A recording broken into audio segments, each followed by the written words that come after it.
Streets, but we are going to be mainly cloudy and still a little chilly.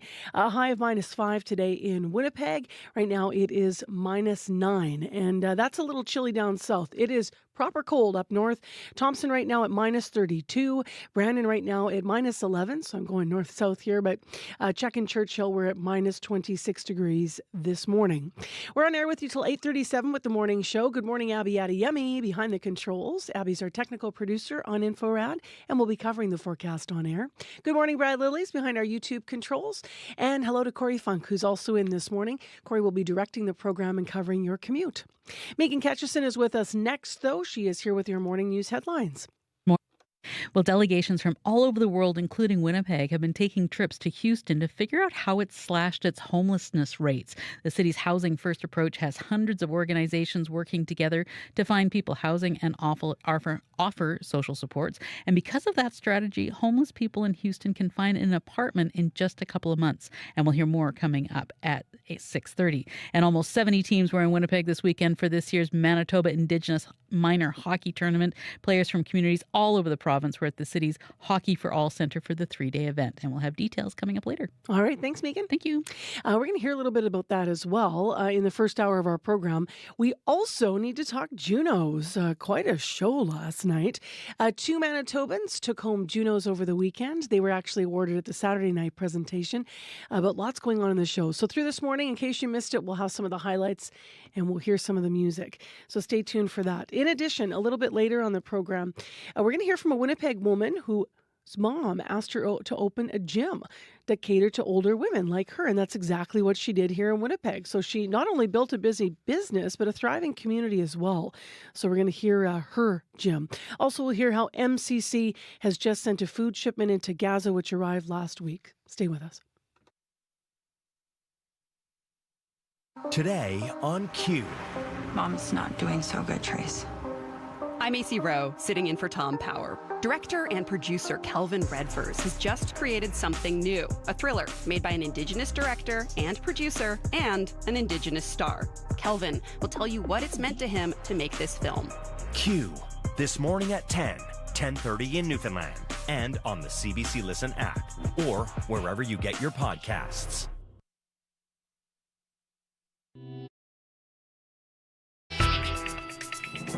Good morning. I'm Marcia Young. Today is the deadline for Donald Trump to pay $464 million in a bond. It comes from a civil fraud case against the Trump Organization. The former U.S. president is also expected in court today on a different case, one of the 4 criminal cases being brought against him. The CBC's Richard Madden joins us from Washington with more. And Richard, take us through these 2 very different cases today. Yeah, it's a consequential day for the former president, and both are taking place in New York. Donald Trump is expected to attend a hearing today where a judge will announce if the trial date on his alleged scheme to cover up hush money payments to former adult film star Stormy Daniels will proceed for mid-April. Now, if it does, Trump could be in a courtroom day after day while running for president, while a jury decides if he should go to prison. Now, he's pleaded not guilty. Separately, Trump needs to post nearly $500 million in a bond payment by today, or the Attorney General could seize some of his properties. Now, this case is linked to a civil fraud judgment against him for inflating his business practices. Trump's lawyers claim he doesn't have the money, but that undercuts Trump's recent claims he's flush with cash. Take a listen. We're fighting it out with them. We have a lot of cash and we have a great company, but they want to take it away, or at least take the cash element away.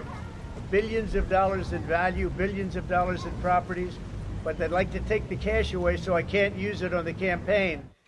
Now, Trump is fighting several other criminal cases this election year, from withholding classified documents at Mar-a-Lago to overturning the 2020 election. But polls suggest each case has cemented his support among Republicans. What happens if Trump cannot make that $464 million payment? Yeah, so the Attorney General could get a court order to drain his bank accounts or seize his assets to eventually auction them off. That includes Trump Tower, his golf courses, even his plane. So the clock is ticking. Behind the scenes, though, Trump is reportedly scrambling to find someone to loan him the cash. He's reportedly asked 30 different companies to help, but all have turned him down. Thank you, Richard. Thank you. The CBC's Richard Madden reporting from Washington. 4 men suspected in Friday's attack in Moscow have appeared in court. An official speaks as each man is separately charged with terrorism.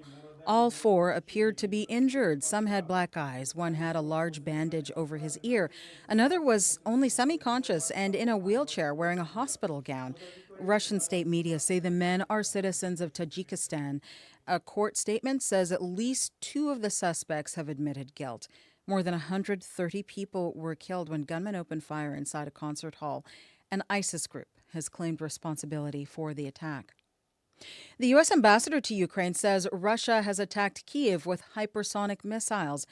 Bridget Brink posted online saying there are loud explosions over the capital. City officials say missile debris is falling on central Kyiv. At least 1 residential building has been damaged.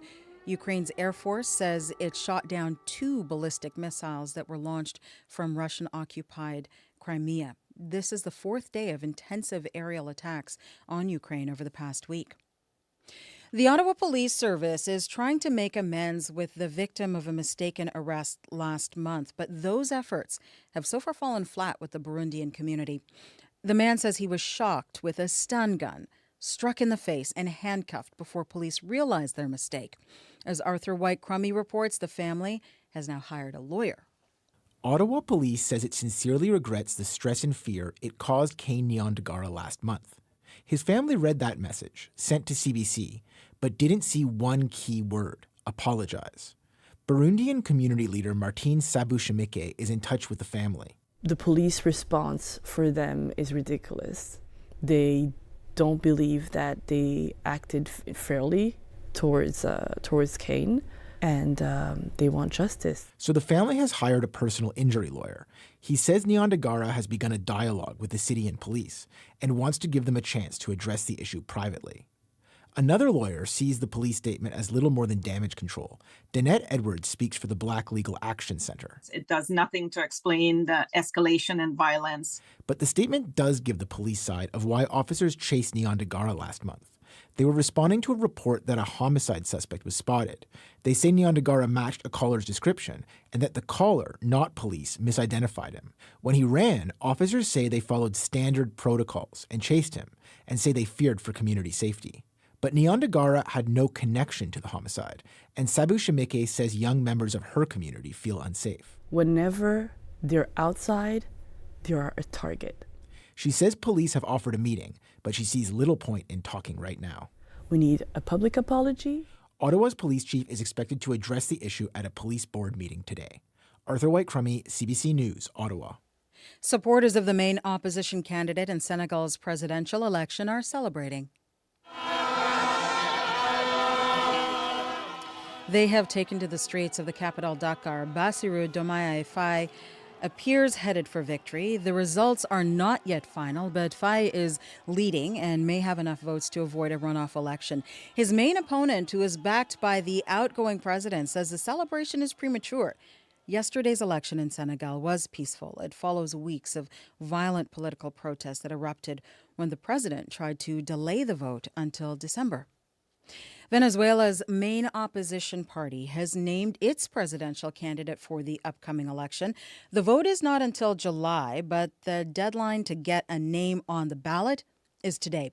Opposition parties claim officials have been blocking their efforts to register candidates to take on President Nicolas Maduro. Freelance journalist Manuel Rueda has more. Time is ticking for Venezuela's opposition. Candidates for this summer's presidential election must be registered by this evening. But since being named the alternate candidate in place of opposition leader Maria Corina Machado, Corina Lloris has been barred from officially registering her candidacy. Machado is the most popular opposition leader in Venezuela and regularly defeats President Nicolás Maduro in opinion polls. She was banned from running for office by Venezuela's Supreme Court, which is stacked with Maduro loyalists. So with elections looming, Machado picked a replacement, an academic with whom she shares a name. With God's help, we have found the correct person, Machado said in a press conference on Friday. She's Dr. Corina Lloris. The philosophy professor has never been elected for office and only had 1,000 followers on social media before becoming the opposition's candidate. Many in Venezuela believe that she was selected largely because of her loyalty to Machado, and also because of her name. Together, we will recover our liberty and our dignity, Yoris said after her candidacy was announced on Friday. The opposition say they have been unable to enter Yoris's details on a website where candidates must be registered by this evening. They've asked for a 3-day extension to sign up their new candidates. Manuel Rueda, CBC News, Bogotá. Canada's music industry has a lot to celebrate, and celebrate they did at the Juno Awards last night in Halifax. The CBC's Eli Glasner was there and takes us through the highlights. After a few years out of the spotlight, Nelly Furtado returned in grand style last night in Halifax. Beaming a big smile, the host opened the show with a collection of her greatest hits. If there was a theme to the event, it was the Junos spreading the love around, with multiple artists winning multiple awards. Female rockers The Beaches beat out Nickelback and the Arkells to take home Group of the Year and had this message. To all the young girls watching, go start bands with your best friends. Thank you. With Tate McRae winning Artist and Single of the Year, Charlotte Cardin winning Album for her record 99 Nights, 3-time Juno nominee Lauren Spencer Smith had this to say. I'm obsessed. Women are taking over. But the Junos were also a high watermark for Indigenous representation, according to nominee Jeremy Dutcher. Talk about the numbers. Yeah. When I was in London in 2019, 6 nominees. Right. We got 33 this year. 33. In many categories, not just the Indigenous categories. Hello, right? So it's like, that's the shift. That's the transformation.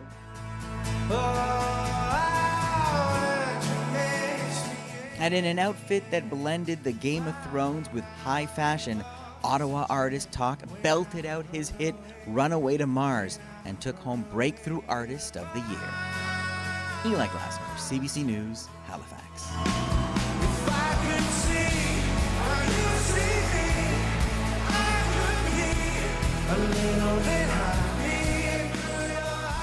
And that is the latest national and international news from World Report. News anytime, cbcnews.ca.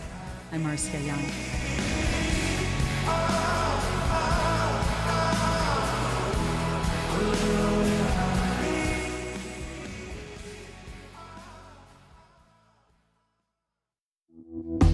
So many moments last night, and when it comes to Manitoba representation, Junos won by James Ennis and by William Prince. And speaking of belting it out, Begonia, we're going to play her version of Butterfly. She performed Saturday night at the Juno Awards. They're always a televised portion, and the portion before the night before. And wait till you hear it. Right now, it is 6:10 a.m. I'm Marcy Marcusa. We are in Manitoba, live in downtown Winnipeg on CBC 89.3 FM, 990 AM on the app or YouTube. Well, this hour also, 68 teams from across the province descended to Winnipeg for the 34th annual Indigenous Minor Hockey Tournament over the weekend. So we're going to take you there to hear some of the excitement, both on and off the ice. In addition, this hour on the show, vaping and the adolescent brain. There's new taxes that are expected to be announced in the Manitoba budget next week around vaping and buying vapes. We'll talk to a researcher who's been studying the effects of nicotine on young people's mental health specifically. So that is coming up just before 7. Right now, let's go to Megan Ketchison, who's in with news headlines. Well, 2 cats died in a house fire on Manitoba Avenue last night. Fire crews were called to the 2.5-story home in the 300 block around 6:30 last night. Heavy smoke was coming from the building. The people living there, though, got out safely. And it's been a long few weeks for residents of a nonprofit that provides care for disabled people. Healthcare workers at 1010 Sinclair Housing went on strike earlier this month. One person who lived there says he's grateful to the agencies that stepped in to help and says residents always supported the regular workers, but he's disappointed in some of 1010 Sinclair's board members. And we'll have more coming up at 6:30. All right. Thanks, Megan. Thank you. Hey, I got to ask you before you go, we're already talking Junos. Mm-hmm. I know you had a little bit of a connection with the Begonia singing Butterfly in the weekend. It's true. It's true. My kids' piano teacher, Graham Lever, is her keyboard player. And in that spectacular performance on Saturday night, it was just Begonia and him on the stage. And, oh, my God. Oh, it was so good. And I texted him. I said, "You did great." And he said, "Oh, I was so nervous." So it's so cool. Oh, it's getting so much traction online. It's everywhere. It is. It was beautiful. So we're going to play that actually in this half hour. So awesome. Love that. Thanks, Megan. You're welcome. Let's get into what's going on first, though, in the forecast and the commute. Let's say good morning to the team. Hello, Hello, Corey. Hello. Hello, Abby. Hello. Good and morning. hello, Brad, giving us big waves behind the YouTube controls. Abby, you sent me a picture of something you got up to this weekend, too. This weekend on Saturday, a geomagnetic storm just flowed across the surface of the earth, and it was beautiful.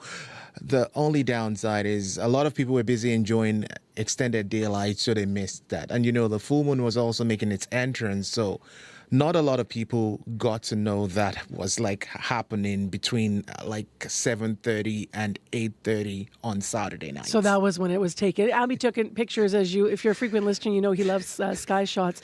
You caught some northern lights this weekend in Winnipeg. Yeah, in Winnipeg. And yesterday I tried hunting also, but I wanted to catch the Junos. So I was like, I know it's happening, but I need to watch the Junos. Did you have a favorite moment last night? I think it was the period. Give it some thought. I'm giving it a thought because I got to think about William mine Prince too. actually Oh, you stole. already know. William Prince. William Prince was I was waiting for him. I was waiting for his speech, and it was really wonderful. Yeah, he was on Saturday night, and then last night he performed as part of a group that tributed Robbie Robertson and Gordon Lightfoot. Before that, they kind of did a big thing. That performance was amazing. Right? I know. Yeah, we got to pull that too and play it. All right, we're catching up on all the Junos. I can't formulate my favorite moment because there were actually lots. Yeah, it was a good like, show. Tegan and Sarah was also a wonderful moment for me. And of course, the MC was my favorite. Yeah, Nelly Furtado. Yeah, the MC. Yeah. Nelly was really wonderful. Yeah, her performance off the top I thought was pretty solid. All right, so check out Juno highlights online. We'll play some of them for you here on CBC this morning. Abby needs to talk about the weather, though. Yep, we're waking up to brisk -9 in the city with mainly cloudy skies overhead. It's certainly a chilly start to the day, but it's spring break still, but the chilly start to spring break, I'll tell you now. Despite the chill, let's just keep the spirits high in Winnipeg. We're going to be mainly cloudy today. The wind will be something you need to put into consideration, and we will be getting to a high of -5. It's definitely going to be one of those days you need to bundle up, so just prepare for that. Don't think it's spring already and it's not something you want to get prepared for. Now, as we're moving to the night, we'll expect some clouds to linger with us, and we'll see chance of flurries drifting in, and the wind will shift to the northeast, still gusting up to 50 kilometers per hour as we are seeing right now. Now, we crossed the border. We started talking about this on Friday. Across the border, the National Weather Service in the Grand Forks actually is reporting heavy snow and strong winds hitting, and this is going to be happening till Tuesday, particularly in the southern Red River Valley area and west central Minnesota, and the Fargo-Moorhead might also be affected. So you need to put that into consideration if you're traveling back and you're listening to us right now, you're trying to cross the border. 100%. Thanks, Abby. You're welcome. Speaking of traveling, Corey. Yeah, so far everything is fairly smooth, at least here north of the border here in Manitoba. I haven't heard anything major going on the streets or the sidewalks. It was all pretty smooth in my run-in this morning as well. So it looks like actually a lot of those ice on the sidewalks has actually melted off more or less, despite below zero temperatures at sun, making things nice and smooth. If you see anything else, though, going on out there, give me a call on the CBC commuter line, 204-788-3093.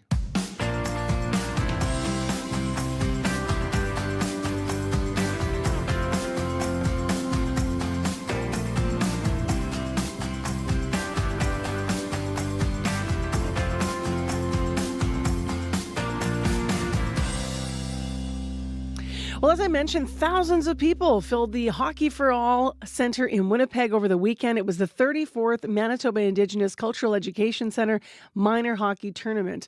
So 68 teams with kids from all across the province hit the ice this year. One of those players was 6-year-old Adalee Wilson from Fisher River Cree Nation. CBC's Arturo Change caught up with her and Dad Jeremy Wilson between the games. How long have you been playing hockey? 2 years. How did your team do? We play good. How does it feel to come all the way from Fish River to here? Feels good, yeah. It feels good to see my daughter be playing and learning more and playing with new kids. And she enjoys it too. One of her favorite activities. Oh yeah? What do you like about it? Scoring. My name is Dennis Daniels, the Executive Director for the Manitoba Indigenous Cultural Education Centre. Well, it's been a busy week, and we've been here since early in the mornings at 6 o'clock right till 10:30 at night. but hopefully tonight we'll finish earlier. I see a lot of people here. As you said, it's very busy. How does it compare to previous years? Well, we had more teams previous years, so when COVID came in 2020, we had to quit playing hockey for a couple of years. Now hockey is just starting to get built up in the communities again, so the teams are starting to build up too. So we're getting more. Last year we had 50-something, so this year we have 68. And how important is to organize tournaments like this? I think it's lots like it develops a lot of stuff for the younger kids in the way of self-esteem, self-consciousness, self-worth, I saw a lot of kids going on to better things with careers and all that, and all that. Some of them even made it into AAA hockey and junior hockey, and some of them even made it to the NHL, so that's good, Yeah.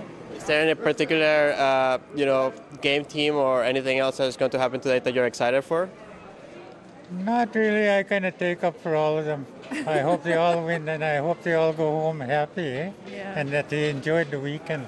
That's what I all think about.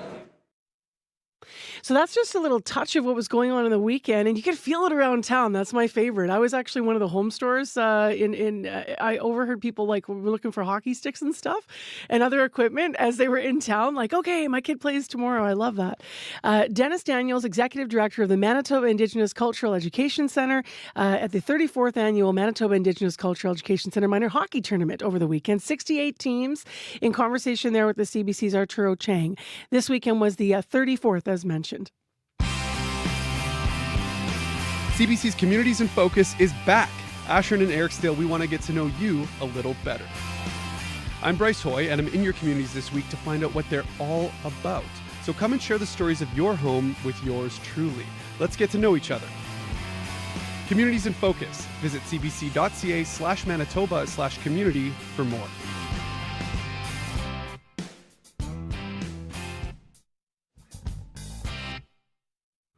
6:19 is the time right now. As Abby mentioned, our high is -5 today and mainly cloudy in the forecast. With wind chill, it could feel more like -18, though, on exposed skin. This is sort of the last week, if the forecast holds. I know it's long range, but where we're kind of below zero, sort of daytime, nighttime. Next week, actually, we take a bit of a turn, and we'll see how things move through April. So we'll see what Easter's like on the weekend and whether or not people are going to be shivering as they're heading out to their different gatherings and festivities. Well, next on the show, the federal government is setting new limits on the number of temporary residents allowed to live and work in Canada, reducing the proportion to 5% of the overall population over the next 3 years. Now, that's going to be a reduction in the proportion of temporary residents in the country now. According to government figures, the group made up a little over 6% of the population in 2023. The plan will also adjust rules for businesses that hire foreign workers. Now, for more on this, Maureen Silkoff joined us at 6 o'clock. She's an immigration and refugee lawyer. Good morning. So just to be clear here, what groups of people are included in this category of temporary residents? Well, what we see over the past few months are different measures that the government has announced in terms of fine-tuning the current immigration measures for temporary residents. So, as you mentioned, there's the temporary foreign worker program that involves issuing labor market impact assessments so that businesses could hire temporary foreign workers. But aside from that, there's a whole other groups of people who don't need these kinds of assessments. And that includes, for example, international students, for whom we've seen specific measures announced fairly recently. And then there's other categories. We've all heard about the programs for people from Ukraine. People have been given permits to come to Canada, and as well, they've been issued work permits. And we're seeing at this point close to 300,000 people from Ukraine who are issued work permits. So that's another significant category of people under the broader umbrella of temporary residents. Why do you think the government is taking this direction now? Well, I think the government is keenly aware of the need to balance certain factors. So on one hand, we know that Canada's economy depends on a large extent on immigration. And as well, we've seen acute labor market needs, especially in areas of construction, for example. At the same time, the government is aware of the housing crisis and issues about access to health care. So there's a bit of a fine balance that has to happen here. And I think that's what we've been seeing in terms of a trend on the part of the immigration minister in the past little while. For businesses who hire temporary foreign workers, what specific changes are being made that you think that should be further outlined on top of what you've already shared? Well, I think the labor market impact assessment is a process that's been in place for a while. So employers have to offer Canadian citizens or permanent residents job opportunities before hiring a foreign national. So the job gets posted to see whether any Canadians or permanent residents can fill the job. And we've seen the caps now reduced. So it used to be for a number of years that an employer can hire up to 30% of their workforce through this program. And that includes different industries. And now it's been reduced to 20%. So 10% reduction. There are some exceptions. So, for example, seasonal industries such as agriculture, fishing, tourism are exempt from the cap during peak seasons, and other industries as well. For example, the construction industry. So we see that the government has looked at what industries rely more heavily and need to rely more heavily on temporary foreign workers. And as well, we see that the validity of these market assessments have been reduced from 12 months to 6 months. So those are some of the specific changes for the temporary foreign worker program. As you see it, what are some consequences that might arise from the measures the government's have taken here? I think the government has to monitor the situation closely. Minister Miller has indicated he'll be meeting with his provincial and territorial counterparts to see the impact of any changes and monitor the labor market needs. So, it's important that, there's a balance that's kept. The other interesting part of the announcement is that immigration levels, which are typically announced in the fall, will now include temporary residents. And in the past, we've always seen those limited to permanent residents, so family reunification, economic immigration, for example. But the minister has now said that temporary residents will be a new category that's part of these levels. And I think it's unclear what that means. It's not clear whether other categories will now be displaced and the overall levels will be maintained, or will it mean an increase in the overall levels? So that's something that we need to watch for. Maureen Silkoff, thank you very much for your time this morning. Thank you so much. Maureen Silkoff is an immigration and refugee lawyer. And if you've been listening and following this series of stories and you want to weigh in, if you have any concerns about the changes, 788-3205, whether you're an employer, whether you're a worker, or if you see good in them, if you support the changes, 788-3205. Time right now is 6:25 a.m. I hope you had a great weekend. I'm Marcy Marcusa. Monday morning. Thanks for joining our team here at Information Radio on CBC, 89.3 FM, 990 AM on the app or on YouTube. And I hope you actually are online this morning looking for this next performance. And in case you missed it, we want to talk about the Junos over the weekend and the Manitobans who won. So there were two, and they actually won at the ceremony on the opening night awards ceremony on Saturday night. So it was not televised, but you can check it all out online. The winners there, William Prince won Saturday night for Contemporary Roots Album of the Year for Stan and the Joy. James Ennis won the 12th Juno of his career. Amazing. Of course, he's Brandon born, and this time he won for Nielsen Symphony No. 4, which won for Solo Classical Album. Now, Begonia was also nominated, Alexa Dirks from here in Manitoba, for a Juno, and didn't take one home, but I'll tell you what, she left her mark with this live performance of Butterfly, backed up, as we've mentioned, by Graham Lever at that ceremony on Saturday night. Here it is.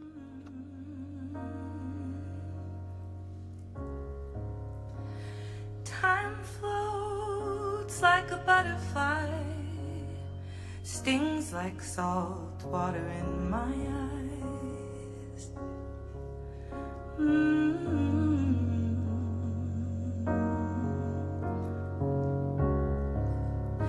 And I used to recognize that on one hand it could be so nice, I felt alright. But now I need to find me a comfort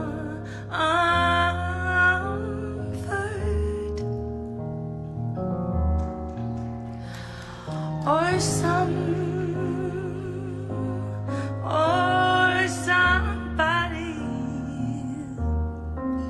to sit and ask if I'm being honest with myself.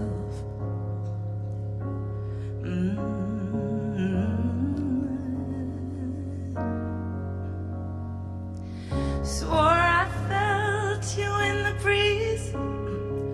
Now all I see are the leaves in the trees. It's funny how we find relief when I just wanted to be seen. Chipped my tooth at the swimming pool, memorized the golden rule. All the memories of our lives, I think about them all the time, and I need to find me more words to tell the stories of all the times that I loved without a fear or worry.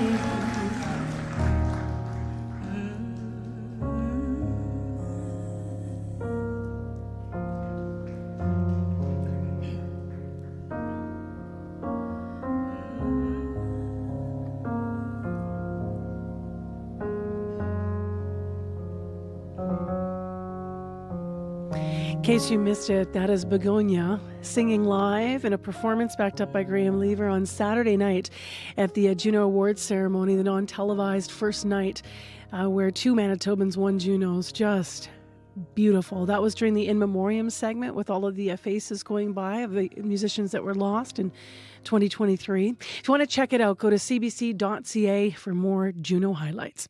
We have business news coming up here on CBC's Information Radio. First, though, your local news at 6:30. This is CBC News.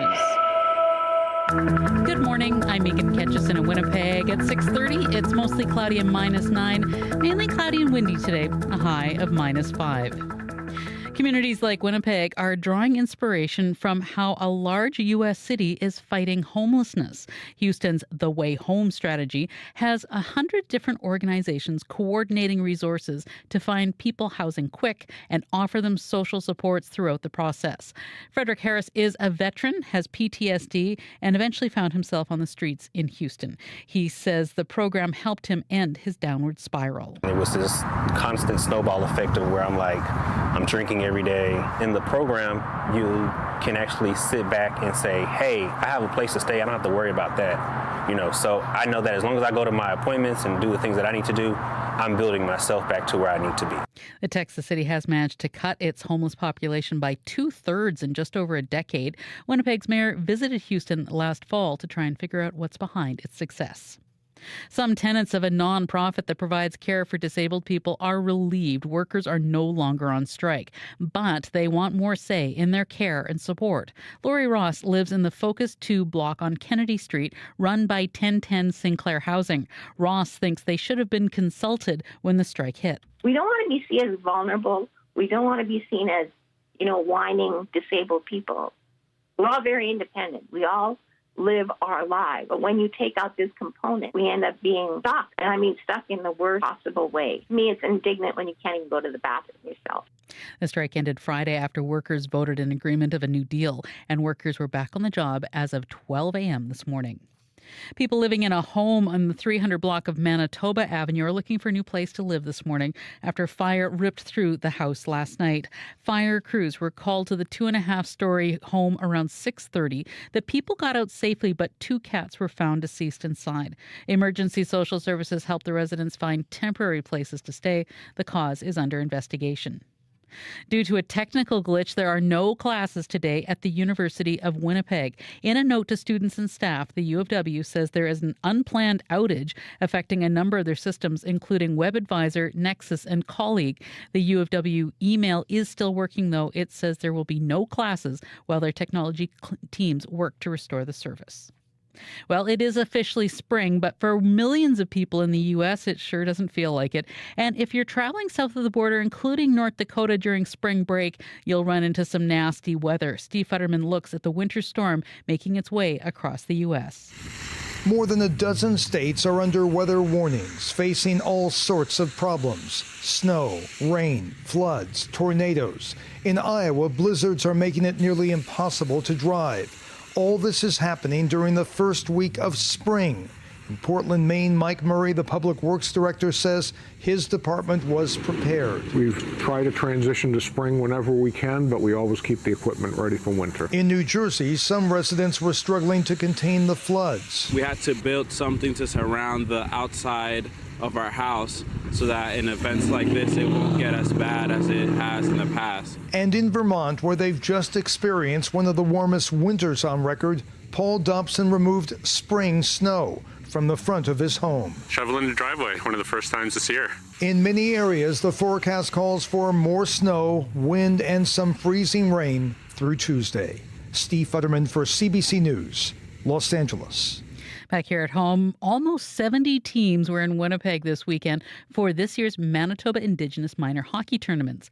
Players from communities all across the province were at the city's Hockey for All Centre for the 3-day event. Coach Ursula Ross from Cross Lake says her community seems to have all shown up. It's a ghost town back home right now. It's just a year end and everybody's out here. Everybody's out here to make friends, meet new people. There's not that many tournaments up north. These boys don't have enough ice time. So they're doing a good job now because they're so eager to play. Organizers say the tournament helps build kids' self-esteem and that some players in the past have even made it to the pros. Brady Keeper and Bridget Laquette are some of the players who've graced the tournament in previous years. And Winnipeggers flocked to the Bridge Drive-In this weekend as the Winnipeg staple opened for the season on Sunday. Owner Justin Jacobs says more than 200 customers were there on opening day. It feels great to be reopened. Of course, it doesn't feel like a normal opening this time of year because usually it's double-digit temperatures when we open for the spring, but we're happy to be open, and we had a pretty good turnout yesterday, so we're just hoping that momentum kind of continues. Jacob says he expects business to be steady through the week, and spring break will be a good time for business. And that's the CBC News from Winnipeg. You can always find more on our website at cbc.ca/Manitoba. I know I was down at Sargent Sunday. I didn't get ice cream, but I was just down in that part of Portage. Okay. And lots of people spilled it onto the sidewalk for ice cream. People are like owning the ice cream on spring break, even though it's still, below zero. Ice cream with mitts, yes. Full on. So Manitoba. Yep. All right, let's get into what's going on in the forecast. It's time to have a regional look at the details with Abby Adiemi. Did someone say ice cream? It surely feels icy this morning in my head. Currently, Winnipeg, we are at -9 with partly cloudy skies. Just expect that brisk north wind today, pushing temperatures to a high of -5 degrees. Now, if we move to Brandon, it's -11. Today, we will see a mix of sun and clouds for folks in Brandon. The north wind will make it feel more like -20 as you start your day, but you will be seeing a high of -7 today. Up in Thompson, it's chilly at -32, but mainly sunny later in the day, and you will be reaching a high of -10. In Churchill, it is -25 with clear skies, but be aware of the chilly conditions because it's going to make it feel like -38 this morning, which means frostbites in minutes, so you need to take care. But today's high for Churchill will reach -13. Darwin is currently at -15 with partly cloudy conditions and a high of -9 in Gimli. You will be seeing partly cloudy skies throughout the day, a high of -4. With the wind chill, it makes it feel like -22 this morning. Steinbach is at -8 with cloudy skies. The Eastman region will be seeing similar conditions with a high of -4. And lastly, in Maurice, it's currently -7. It's partly cloudy there. Today, we'll also see mainly cloudy skies for the Pembina Valley region and a high of -4. Winnipeg, we're heading to a high of -5. Thank you, Abby. You're welcome. Corey Funk, what's up in the commute? Yeah, really quiet so far this morning. Sidewalks are actually looking pretty good. Roads, bike lanes, actually things are pretty clear overall. But if you're out there, you see something going on, you don't, and you want to let me know about it, give me a call, 204-788-3093. So remember when we were traveling, we put on 700K in the last couple of weeks? Mm-hmm. Yeah, and so you were in my vehicle. Yeah. And what did my air conditioning system or whatever sound like? I was going to try to make it with my voice, but I can't make a cricket sound very well. I was about to do it, then I was like, oh, wait. Right? I can't do a cricket sound. I can't do a cricket sound either. But anyway, I go to get an oil change, and they're like, do you want us to change the cabin filter? I'm like, sure. And then I realize I have one of these vehicles that's got low K, but it's 9 years old. Mm-hmm. And so I don't think I've ever changed the air filter. Look at Abby's face. I said this on purpose when your headphones weren't on, so are you going to give me trouble? Did you get the same? Bugs? Did you find bugs in there? All I know is the poor technician was under my dash and looked at me, and it was falling apart in his hands. And he's like, what is going on? It's probably the same look that I get from the dentist every time. I'm guessing when It's they say the that I'm not cabin flossing filter, enough. Marcy. It's TMI Monday. Yeah. Okay. Yeah. I know. So the best is, though, this morning, I'd invite you back in my vehicle with my beautiful new air filter. Okay, that's exciting. No I kind more of like the cricket cricket sound. I sound. found it kind of soothing. Like Yeah. it was constantly kind of nighttime. Who knows what it was? Leaf, dirt, I don't know. Yeah, boo me, but 'tis the time for spring cleaning. Yeah, there we go. 22 minutes to 7. Look how quickly Abby put his mic on. I love that. 22 minutes to 7 o'clock right now. And Crystalie Roundlacan joins us via Zoom with our business news this morning. Good morning, Crystalie. Hello, good morning, Marcy. So let's start with airline news. Several airlines are pushing back on measures meant to protect passengers. What's next in this fight? Well, the Supreme Court of Canada will start hearing their case today. So Air Canada, Porter Airlines, and a number of global airlines are arguing against Canada's air passenger protection regulations. And those went into effect in 2019. So the Canadian Transportation Agency's rules say compensation is owed when luggage is lost or flights are delayed or canceled within certain time periods and depending on the causes. And payouts can reach up to $1,000 for delays of 9 hours or more. But, the regulations, they cover all airlines flying into, out of, or within Canada. But airlines, they argue that Canada does not have the right to impose rules on foreign carriers. And compensation is sometimes more than people have lost, they say. But the government says these rules are to ensure that all customers are treated the same, especially after the industry struggled with increased traffic after the pandemic. However, though, both airlines and passengers say the complaint resolution system around these rules is unfair, complicated, and slow. And, the Canadian Transportation Agency has a backlog of about 70,000 cases right now. Wow, that's a big number. Let's stay with the transportation industry this morning. The trucking industry is being hit with a spike in crime from digitally savvy themes. What's happening? Well, authorities say cargo theft is on the rise and criminals are using more sophisticated tactics that revolve around identity theft, draining the economy of millions of dollars. So new data suggests that the number of cargo thefts rose 59% in Canada and the United States last year. So thieves are getting information about where valuables are through hacking, phishing scams, and online load boards, which are sites that connect shippers and carriers. And tracking devices such as Apple AirTags can also reveal inside information. Criminals are even just tricking shippers straight up by, into handing over their goods by creating false documentation to pose as an existing fleet or company. So what they do is they flood these people's inboxes with low prices. And then if they end up going with them, well, those shipments are rarely ever seen again. Now, police say before people would just steal whatever they could get their hands on, but now that some people have inside information, they'll actually search through trailers to find what they're looking for. So a recent bust recovered 28 trailers with $7 million of goods, including snowmobiles, TVs, chicken, and beer. And we talked about this before. Last April, Brinks says a thief walked away with almost $24 million in gold and cash from an Air Canada warehouse after presenting phony documents. Yeah, I remember that story. It was like, what? It's like some kind of a movie or something. Yes. Before we look at the numbers this Monday morning, why is a popular whiskey brand on the rocks? Well, demand has been sliding for Jack Daniel's Old No. 7 for months, and the company is forecasting sluggish business for at least the next year. You know, drinkers guzzled spirits during the pandemic, driving banner sales growth, but revenue is down. Consumers are under pressure from inflation and interest rates, and people have returned to their pre-pandemic activities and are spending less time at home drinking. Now, many people are cutting back on alcohol for health reasons or choosing cannabis instead. And the market's also facing a shift in the types of products that people are buying. So cheaper canned cocktails and other spirits like tequila are growing in popularity. But, the brand is trying to appeal to younger consumers and customers with personalized labels, digital ads, and new flavors like apple and honey. And the company says it's faced prohibition, the Great Depression, so it thinks the decades-old brand is going to weather the storm.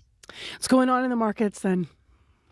In Europe, markets are lower as investors digest a number of central bank policy decisions. Germany, the UK, and France are all down. In Asia, markets are mostly lower as investors monitor inflation data from the region. Japan, Shanghai, and Hong Kong are all down. Oil is up 36 cents to $80.99 US per barrel. Gold is up $12.30 to $2,172.10 US per ounce. And the dollar is up 0.07 of a cent to 73.57 cents US. All right, Crystalie Ramlichem, we'll talk to you again tomorrow. Thank you. Okay, thanks, Marcy. That is our business news on CBC.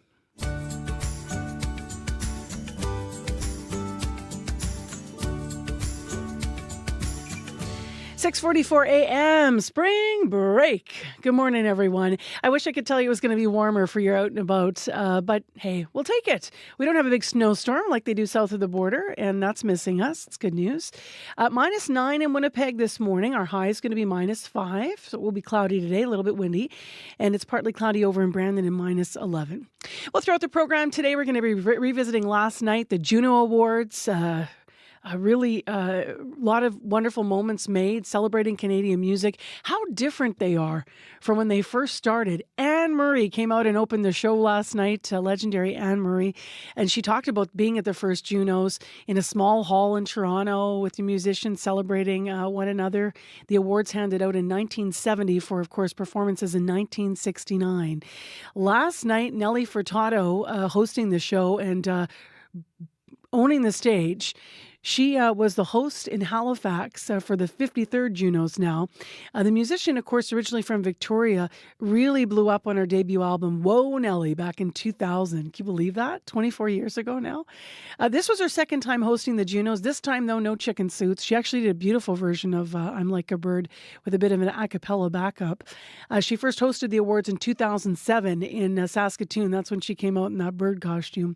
Furtado opened last night with, in fact, a medley of some of her biggest hits, and we've got that for you in case you missed it.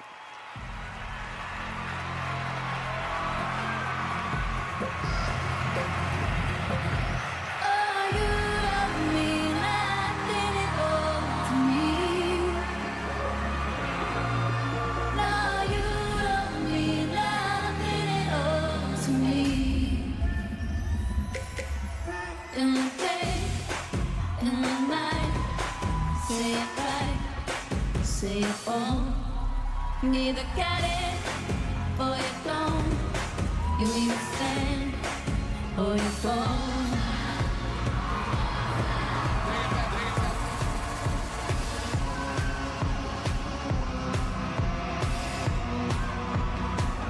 Everybody look at me. start screaming. Come on, everybody, what you here for? Move your body around like an info. Everybody, get your neck to crack around. All you crazy people, come on, jump around. I wanna see you all on your knees, knees. Yeah, you don't wanna be with me, you please me. Ready to make you work hard, make you spend hard, make you want all love. Roses are red, still diamonds are blue. Chivalry is dead. Chivalry is dead, but you're still kinda cute.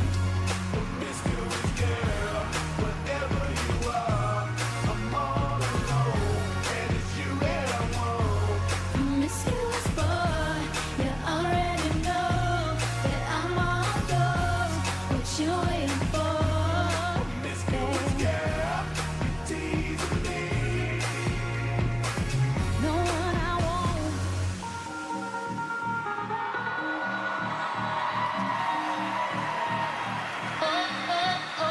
I lead your man, devour him whole. Licking my fingers, I'm in control. Fly like a bird, I'm taking it home. Moving my body like an info. I say it right now, do what I say. Apply the pressure into your face. Blood on the floor, I'm pushing the pain. I let the creatures out to the cage. How you feeling?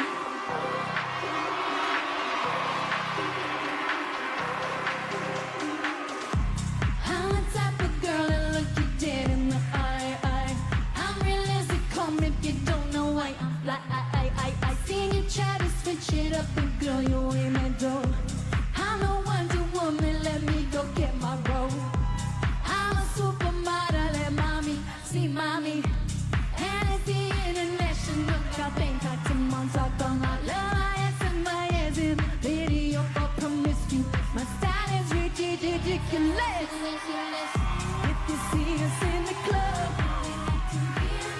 if you see us on the floor, we ain't here to hurt the body. Give it to me, give it to me, give it to me.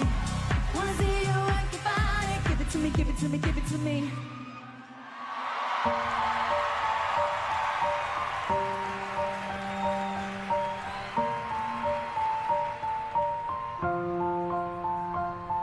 You're beautiful, and that's for sure. You'll never, ever fade. You're lovely, but it's not for sure that I won't ever change. And though my love is red, yeah, sing it. And though my love is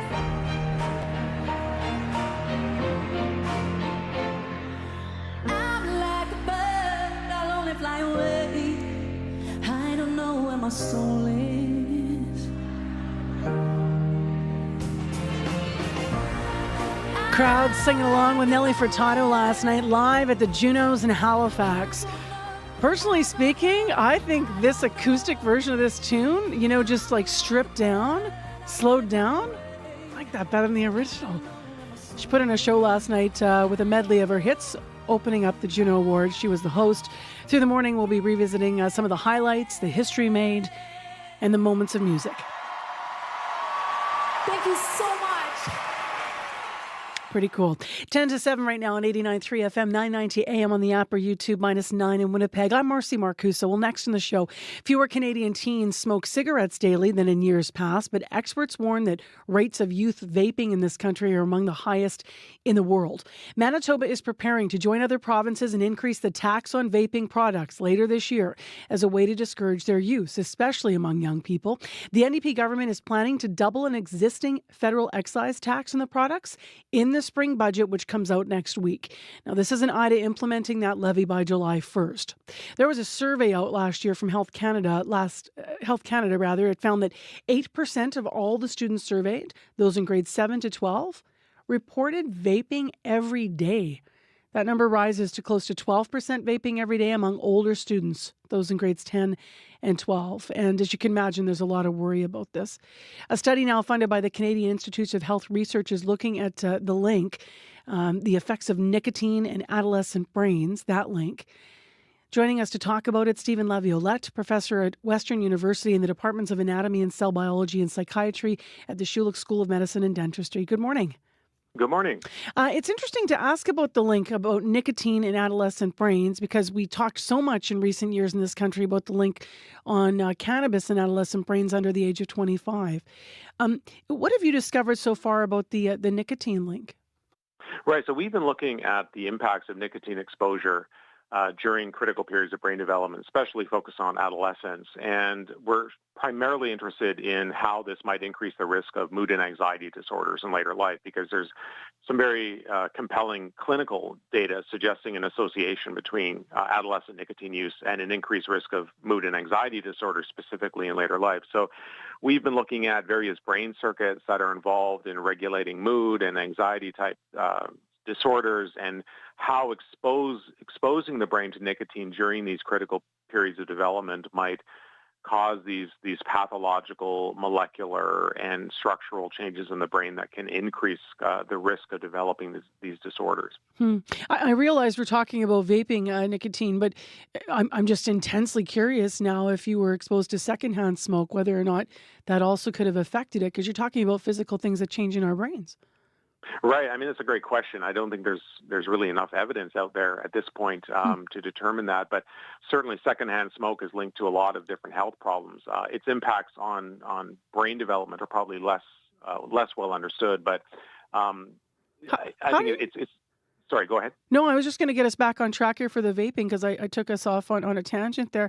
But how can you determine whether or not the mood and anxiety issues are caused by nicotine and not something else, particularly in humans?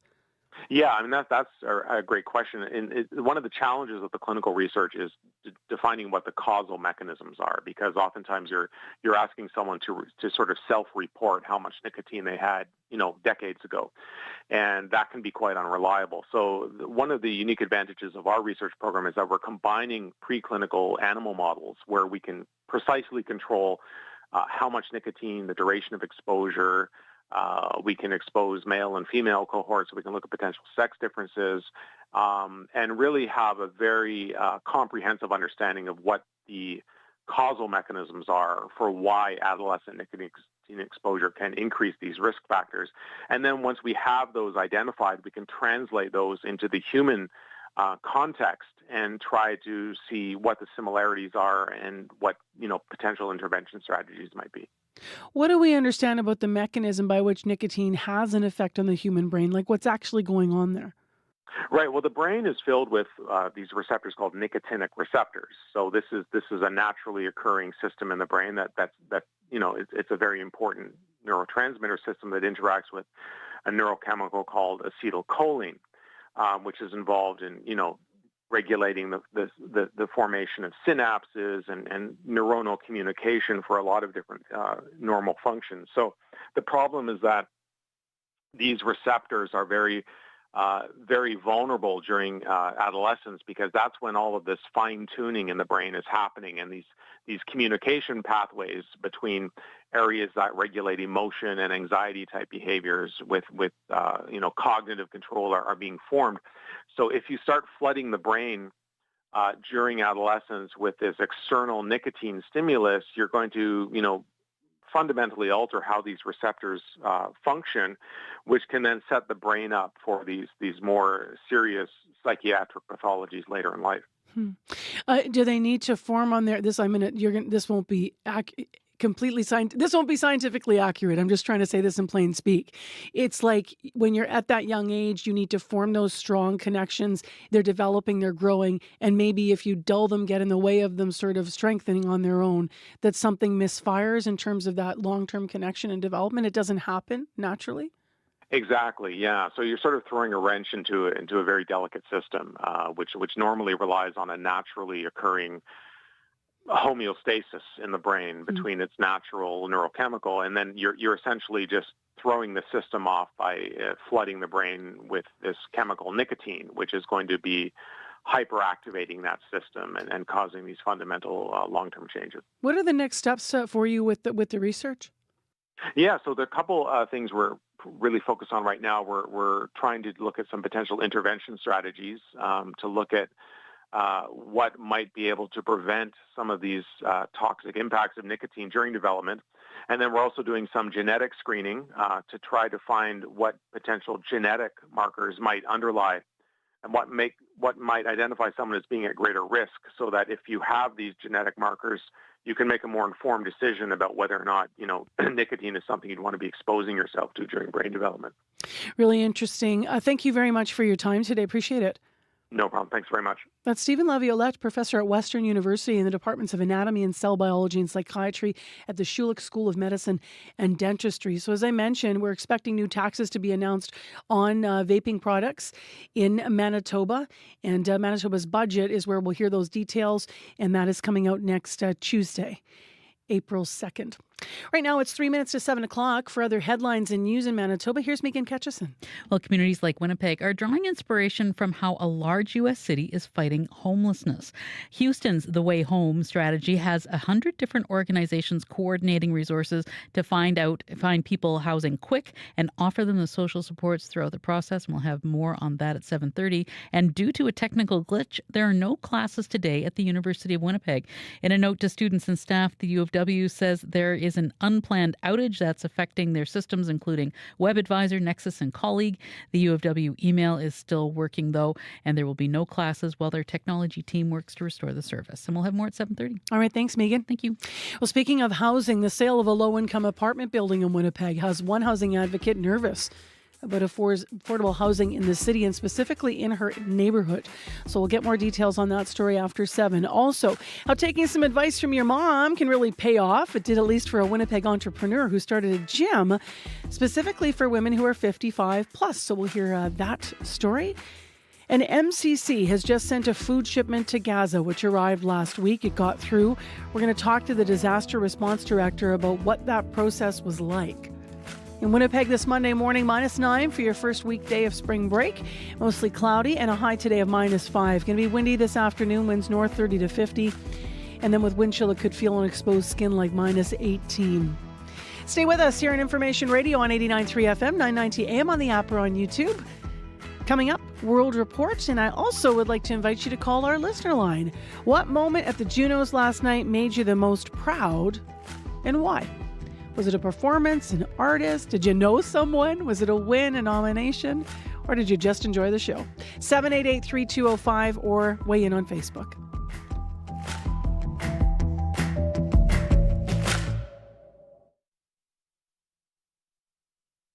On the Current. Incredible. You're floating around and just getting invigorated. Cold plunges are the latest trend wellness fans are diving into, and also the latest that exercise scientist Nick Tiller says may not actually live up to the hype. How to judge the products in an industry that faces little regulation, coming up on The Current. The Current with Matt Galloway. This morning at 8:37, 9:07 in Newfoundland, and on the CBC Listen app. This is World Report. Good morning. I'm Marcia Young. We begin in Russia, where 4 men are being accused of carrying out that deadly attack on a concert in Moscow. More than 130 people were killed on Friday, and over the weekend, the suspects were arrested hundreds of kilometers away from the capital. All of them appeared in court this morning. Dominic Velitis reports. The 4 suspects were brought separately into the court in Moscow. All appeared to have been beaten. One, in a wheelchair, seemed to lose consciousness as he was rolled into court. Another's ear was heavily bandaged after it was reportedly severed during his arrest. According to Russian state media, the 4 men are citizens of Tajikistan. All were charged with committing an act of terrorism and will be detained until their trial begins. ISIS has claimed responsibility for Friday's attack at the Crocus City Hall in Moscow, in which more than 130 people were killed. The United States has said the claim is credible, but Russia's Foreign Ministry spokesperson Maria Zakharova has called into question if the group was indeed behind the attack. And during his television address to the nation over the weekend, Vladimir Putin didn't mention ISIS in connection with the attackers, who he claimed were arrested while trying to escape to neighbouring Ukraine, adding that people there were standing by to help them across the border, an accusation that has drawn an angry response from Kyiv. Dominic Velitis, CBC News, London. The U.S. ambassador to Ukraine says Russia has attacked Kyiv with hypersonic missiles. Bridget Brink posted online saying there are loud explosions over the capital.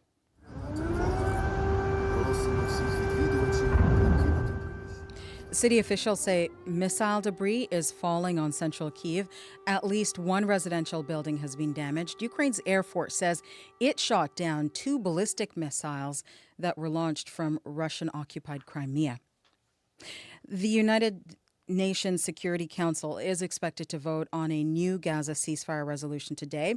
Russia and China vetoed a U.S.-sponsored resolution last week, but UN Secretary General Antonio Guterres says there is a growing international consensus calling for a ceasefire. And I strongly hope that this consensus that is emerging in the whole of the international community will make Israel reflect and avoid what could be a dramatic tragedy. The new text has been put forward by non-permanent members of the Security Council. It demands an immediate ceasefire for the holy month of Ramadan. A major winter storm is making its way across the United States. For many people digging out, the weather comes on the heels of a very warm winter. Freelance reporter Steve Futterman has more. More than a dozen states are under weather warnings, facing all sorts of problems. Snow, rain, floods, tornadoes. In Iowa, blizzards are making it nearly impossible to drive. All this is happening during the first week of spring. In Portland, Maine, Mike Murray, the Public Works Director, says his department was prepared. We've tried to transition to spring whenever we can, but we always keep the equipment ready for winter. In New Jersey, some residents were struggling to contain the floods. We had to build something to surround the outside of our house so that in events like this, it won't get as bad as it has in the past. And in Vermont, where they've just experienced one of the warmest winters on record, Paul Dobson removed spring snow from the front of his home. Shoveling the driveway, one of the first times this year. In Chester, Pennsylvania, tragedy as a 6-year-old girl was swept away by a river swollen from heavy rain. Mayor Stefan Roots had this to say. People woke up hearing this news, seeing this news as they go to church on this Palm Sunday. It's extremely sad. In many areas, the forecast calls for more snow, wind, and some freezing rain through Tuesday. Steve Futterman for CBC News, Los Angeles. 2 of Donald Trump's court battles are about to play out in New York. First, he has to pay a $464 million bond. That stems from the civil fraud case related to his business. And failure to pay could result in the seizure of some of his properties. But today, the former U.S. president will be in court to face one of his 4 criminal charges. Trump's lawyers are trying to delay the trial where he's accused of falsifying records to cover up hush money payments. The Ottawa Police Service is trying to make amends with the victim of a mistaken arrest last month. But those efforts have so far fallen flat with the Burundian community. As Arthur White-Crummey reports, the family has now hired a lawyer. Ottawa Police says it sincerely regrets the stress and fear it caused Kane Nyandagara last month. His family read that message, sent to CBC, but didn't see one key word: apologize. Burundian community leader Martine Sabushimike is in touch with the family. The police response for them is ridiculous. They don't believe that they acted fairly towards Kane, and they want justice. So the family has hired a personal injury lawyer. He says Nyandagara has begun a dialogue with the city and police and wants to give them a chance to address the issue privately. Another lawyer sees the police statement as little more than damage control. Danette Edwards speaks for the Black Legal Action Center. It does nothing to explain the escalation in violence. But the statement does give the police side of why officers chased Nyandagara last month. They were responding to a report that a homicide suspect was spotted. They say Nyandagara matched a caller's description and that the caller, not police, misidentified him. When he ran, officers say they followed standard protocols and chased him and say they feared for community safety. But Nyandagara had no connection to the homicide, and Sabu Shimike says young members of her community feel unsafe. Whenever they're outside, they are a target. She says police have offered a meeting, but she sees little point in talking right now. We need a public apology. Ottawa's police chief is expected to address the issue at a police board meeting today. Arthur White-Crummey, CBC News, Ottawa. Saskatchewan teachers are stepping up their job action starting today. Teachers will not take part in extracurricular activities all this week. The teachers have been without a contract since August. Class size is one of the main sticking points.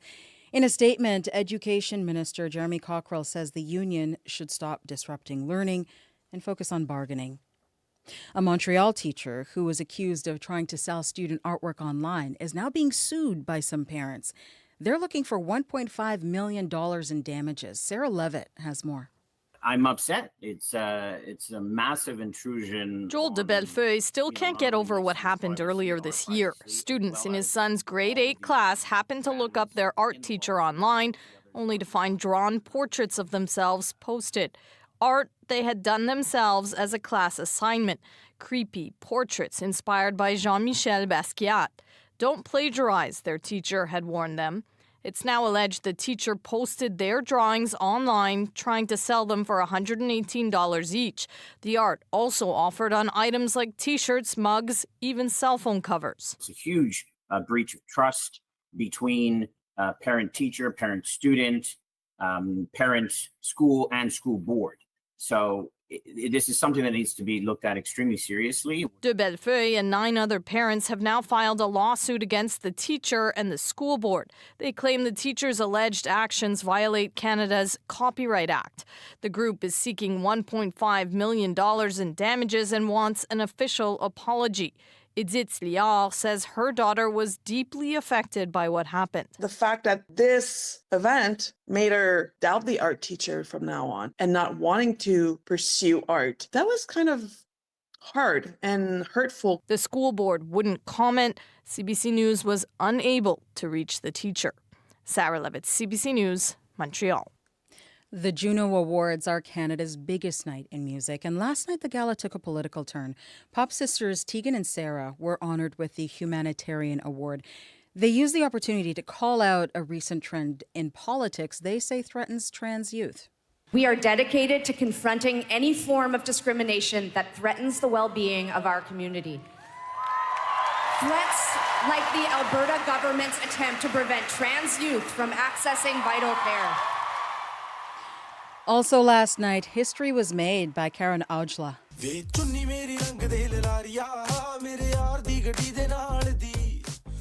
His blend of hip-hop and pop has helped raise the profile of Punjabi Canadian music, so much so voters selected him for the 2024 Fan Choice Award. Other winners include Toronto band The Beaches for Group of the Year and Montreal Charlotte Cardin, who won Album of the Year. That's World Report. I'm Marcia Young.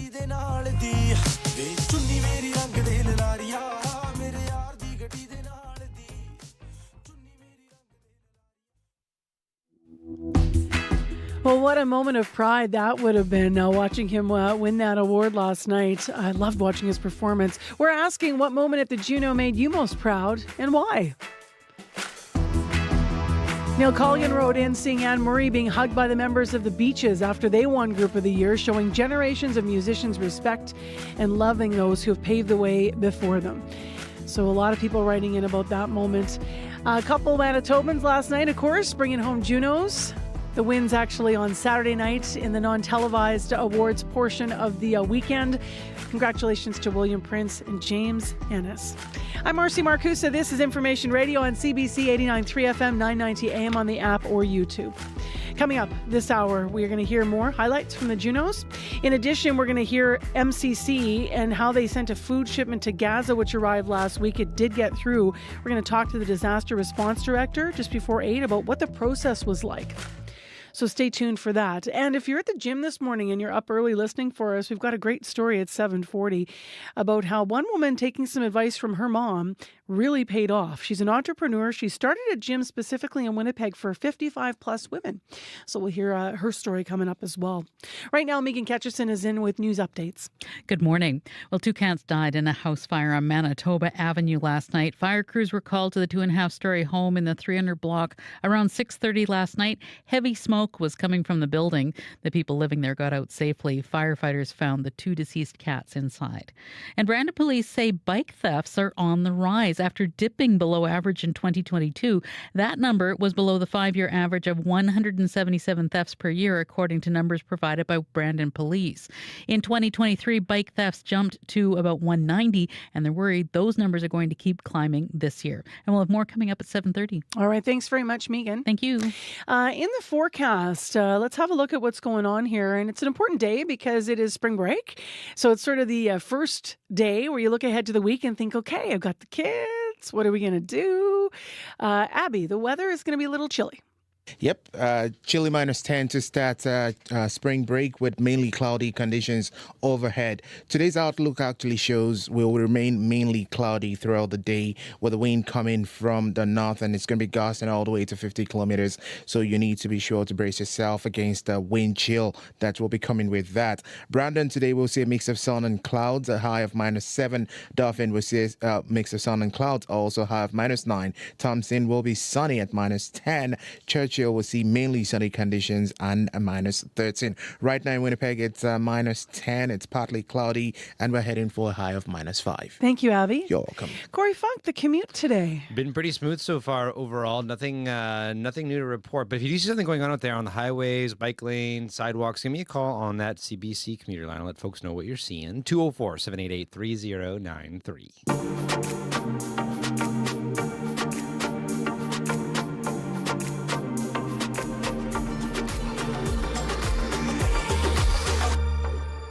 Well, up first this half hour on your morning show on CBC, as you have been hearing in the news over recent weeks, a West End low-income apartment building plagued with safety issues is now up for sale. We've been following the story of this. But it means there's a huge impact on people who lived there. Residents were forced out of the Adnac apartments last August after failed safety inspections, and the city deemed the Sargent Avenue 46-unit property unsafe. Now, it is listed for $2.6 million. Some housing advocates locally are worrying that the sale of this building is going to mean even fewer housing options for people living on low income. Lori English is with us via Zoom. Lori's executive director of the West Central Women's Resource Centre. The organization helped house some of the residents in the Adnac building before it was shut down. Hi, Lori. Good Monday morning to you.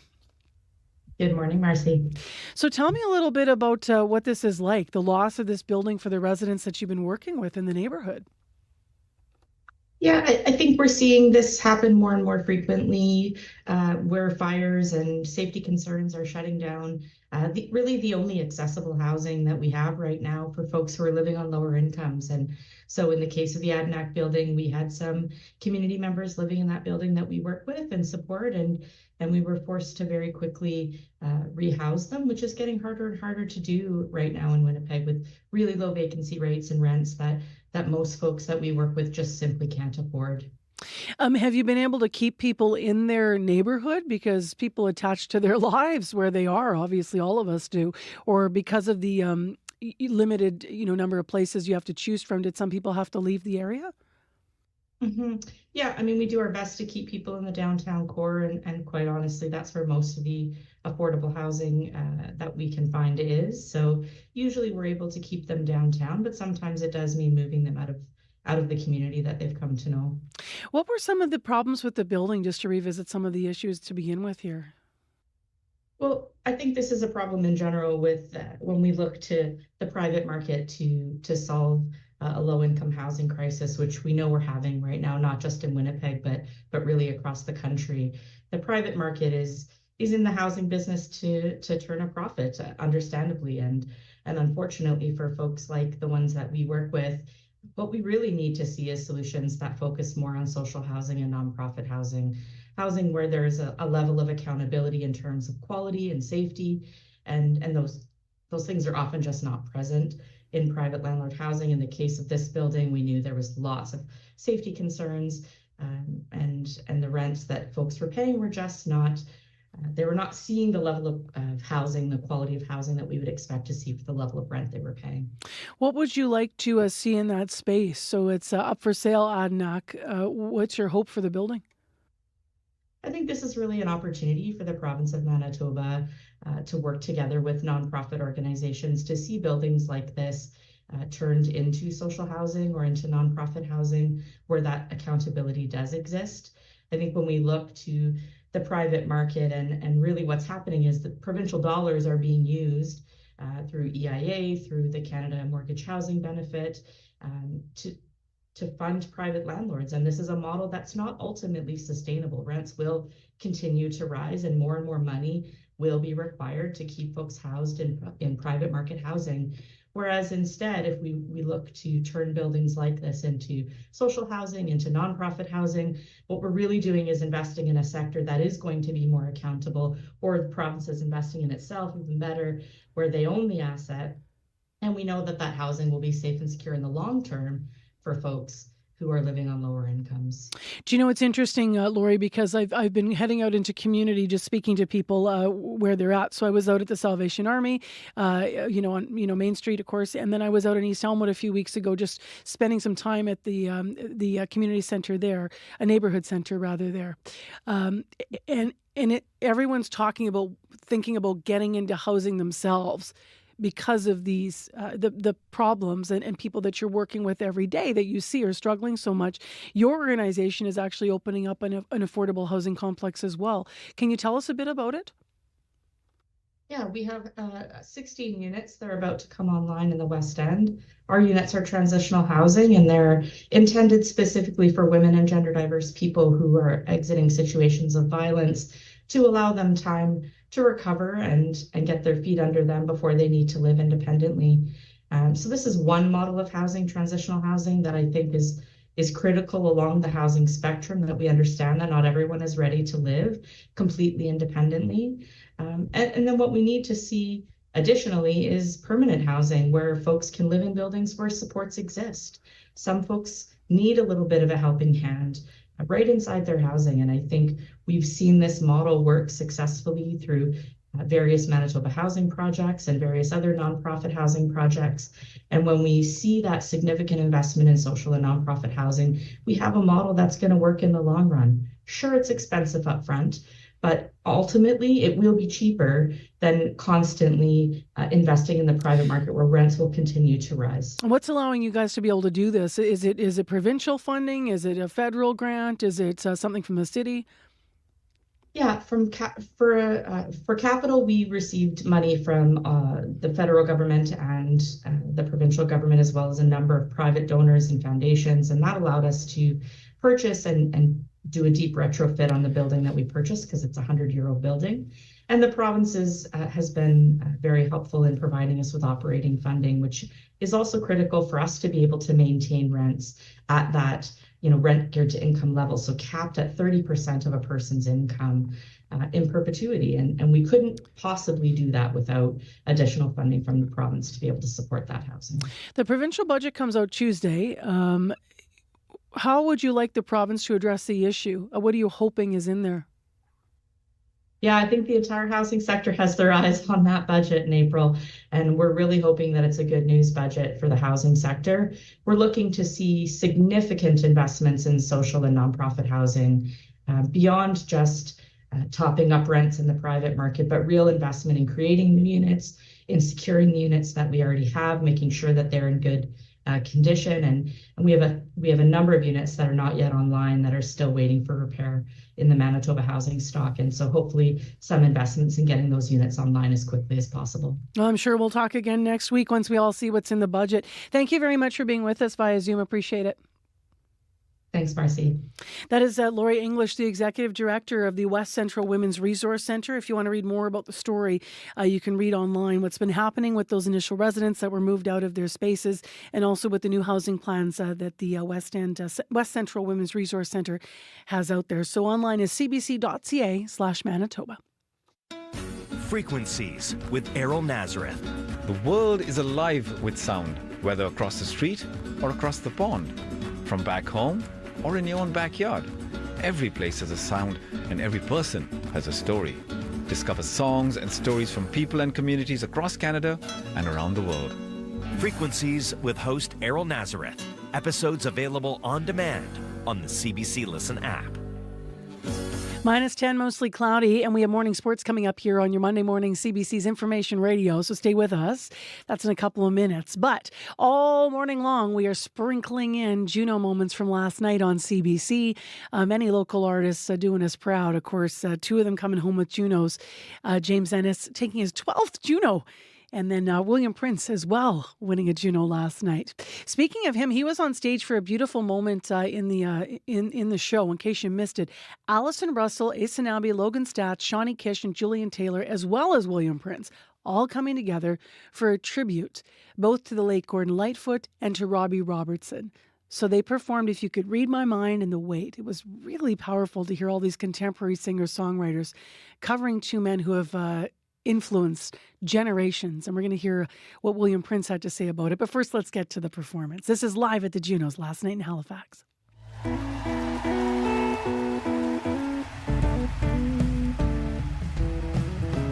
Going to Nazareth was feeling my next day.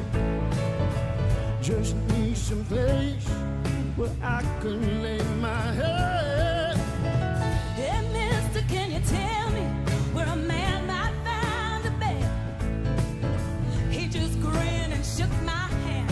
No, was out, he said. Take a load off Fanny. Take a load for free. Take a load off Fanny. Put the load on me.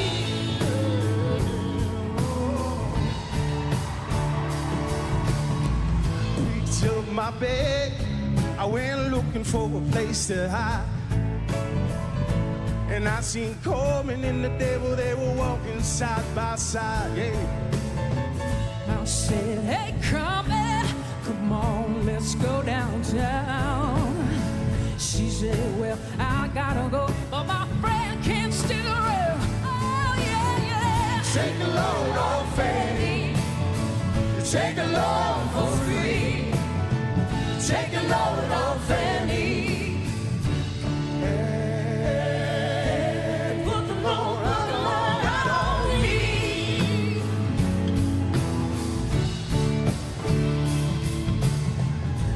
Catch a cannonball now to take me down the line. My bag is sinking low, and I do believe it's time. Get back to Miss Fanny, you know she's the only one who sent me here with her regard for everyone. Take a load off Fanny. Take a load for free. Take a load off Fanny. Put the load right on me.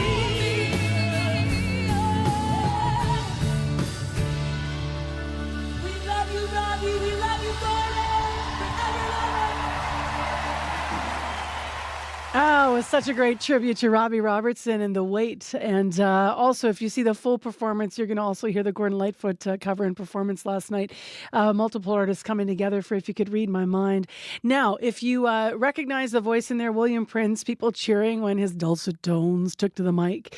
William Prince spoke about what it meant to be a part of that group that was covering Robbie Robertson. He said, quote, as a First Nations man who once questioned my own place in the world and where my songs and voice belonged, I can empathize with a man discovering his Mohawk identity later in life, he said of Robertson. He went on to say, and then for him to so selflessly give to the Indigenous people in the last hours of his time, it was very selfless. So it was easy. End quote. That was Prince talking to the media about what it was like being up there paying tribute to Robbie Robertson. So moments from the Juno, you can find them online at cbc.ca/Juno. Scott Reguera is listening in and here with us with Morning Sports. Hi there. Hey there, Marcy. Nice to have you back. Let's talk about curling. Canada back on top of the world. As the crowd starts to come alive here, and the Swiss looking if they have any options at all other than just a handshake. And that's it. Canada, the Homan Empire, will rule the world. Not bad. Legendary Vic Rauter there, Marcy, with the call as the Homan Empire, as he deemed them, won the World Championship last night in Nova Scotia. Fittingly, it came against Switzerland, which can stake its own claim to empiredom, having won the previous 4 world titles. But Canada ended that run with a game-turning split for 3 points in the 9th end, forcing Silvana Tirinzoni to eventually concede. For Homan and teammate Emma Miskew, it was a second career world title, the first coming 7 years ago in Beijing. Here's Miskew. The first one's always amazing, but you can never compare playing in Canada wearing the maple leaf and the crowd that came here to support us. I've never played in front of a crowd like that, never played in front of such an excited and animated crowd. They were so pumped to be here, and we felt that love, and I think it helped us a little bit in the second half of the game just get back into it. A near sellout crowd of 5,000 in Sydney, Nova Scotia last night for the final. And they were really treated to a dominant display all week long by this Canadian rink, Marcy.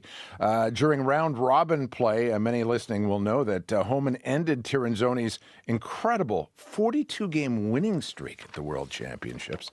So, Canada back on top of the world in women's curling. Brad Gushue, he's going to make a claim to say the same when he leads the country at the men's tournament, which begins next weekend in Switzerland. Let's go to hockey. The Jets, they were hoping to snap a losing streak in Washington. Yeah, and unfortunately for Winnipeg, they were not able to muster even a goal in what ended a 3-0 loss to the Capitals, Marcy. This ends a road trip that started off well enough with dominant wins against Columbus and the Rangers. The team, though, says that this latest loss is different from the previous 2, especially the one against the Islanders on Saturday. Here's defenseman Dylan DeMello. We just couldn't put that one in to kind of get us going, but I think that game could have gone either way. It was 3-0, but I don't think that the play of the game was indicative of the final result. I thought there was a lot of good things we did there. We can take a lot more positives out of this game than we did the last couple of games. Islanders game was just a big off day everywhere for us in all aspects of the game. All right, so we'll see if they can learn from this loss, Marcy. The Jets, so dominant earlier this season, have been barely above 500 over the last couple of months. Things will not get any easier. They'll host the Oilers tomorrow. Edmonton looking to snap a losing streak of their own. Let's finish with baseball in a press conference today featuring the sport's biggest star. Yeah, Shohei Ohtani is going to speak with the media, Marcy, for the first time since illegal gambling and theft allegations involving him and his interpreter emerged. That interpreter, Ippei Mizuhara, was fired by the Dodgers last week. LA manager Dave Roberts endorsed Ohtani speaking publicly about this. It's the right thing to do, and I'm happy he's going to, speak to what he knows and give his thoughts on the whole situation. I think it'll give us all a little bit more clarity. Initial reports, Marcy, said Ohtani paid off several $1 million in debt incurred by his interpreter, but Ohtani's lawyers later said he'd been the victim of a quote-unquote massive theft. It's going to be interesting to hear what he has to say today and how it affects Ohtani's play heading into the season. Mizuhara, not just his interpreter, but his longtime friend. A friend who's answered no end of questions about the almost $1 billion contract Ohtani signed in the offseason with the Dodgers. Major League Baseball says it's opened its own investigation into the matter. Yeah, lots of questions there. All right, we'll watch. Thank you very much, Scott. You betcha. Scott Regehr with Morning Sports on CBC. Still ahead. How taking some advice from your mom can pay off. We're going to hear from a Winnipeg entrepreneur who started a gym specifically for 55-plus women. That's after your CBC Winnipeg News. This is CBC News. Good morning. I'm Megan Ketchison in Winnipeg. At 7:30, it's mostly cloudy and -10, mainly cloudy and windy today with a high of -5. A southern U.S. city has found itself in the forefront of the fight against homelessness.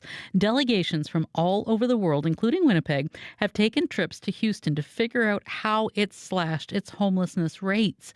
The city's Housing First approach has hundreds of organizations working together to find people housing and offer social supports. Mayoral Assistant Mark Eichenbaum is one of the strategy's chief architects. And by being focused on the housing-based system with everybody coordinated around this central plan, we have been able to reduce homelessness by more than 60%. Houston believes that you either go big or you go home. We go big to send our most vulnerable home. Because of this strategy, homeless people in Houston can find an apartment in just a couple of months. Well, it's been a long few weeks for residents of a nonprofit that provides care for disabled people.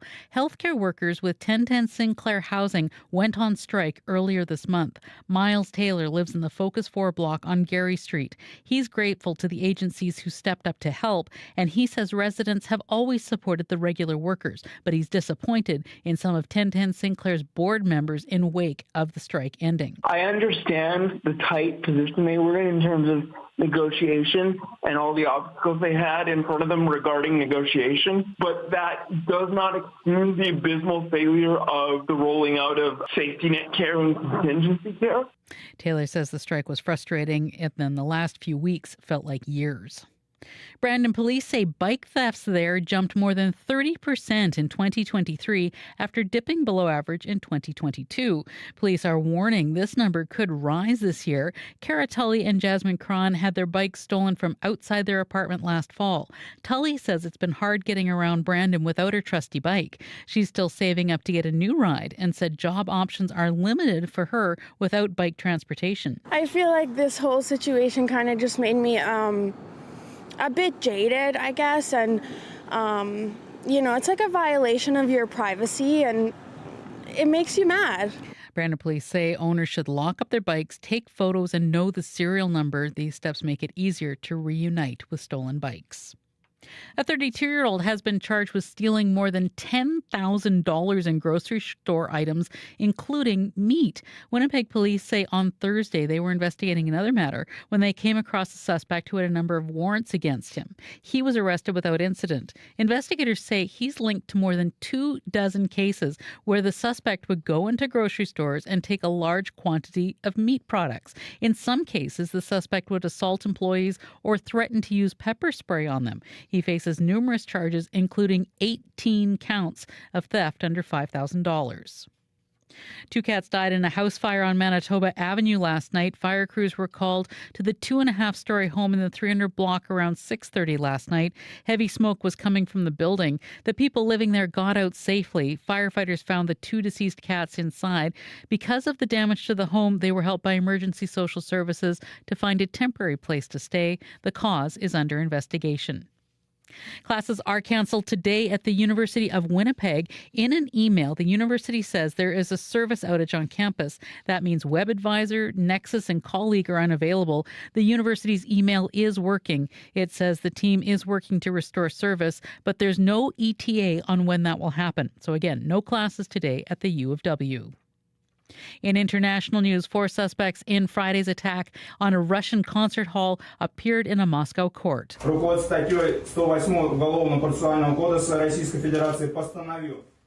That's a court official speaking as each of the suspects is formally charged with committing an act of terrorism. All 4 appear to have black eyes and other injuries, with one suspect appearing to be semi-conscious in a wheelchair. The Russian state media says the men are citizens of Kazakhstan. More than 130 people were killed in Friday's attack that saw a group of armed men carry out an assault on the concert facility. An ISIS group is claiming responsibility. Thousands of hockey fans from Indigenous communities from all across Manitoba showed up in Winnipeg to support their team.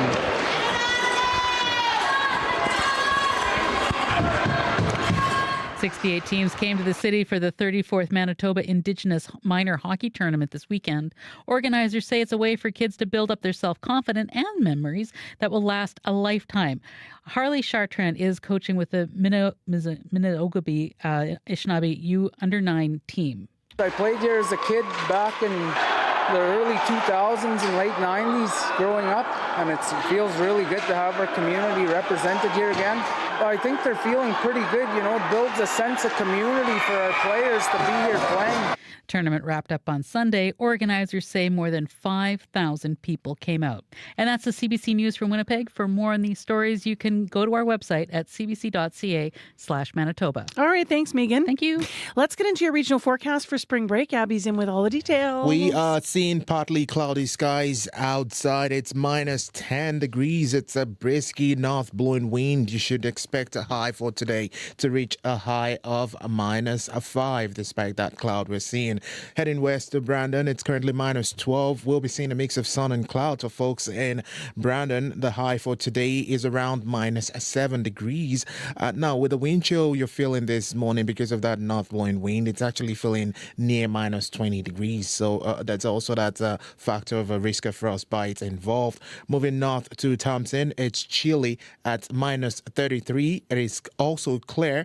Later in the day, it's going to be mainly sunny. You'll be seeing a high of minus 10. With the wind chill value, it actually feels like minus 21 right now. In Churchill, it is minus 25.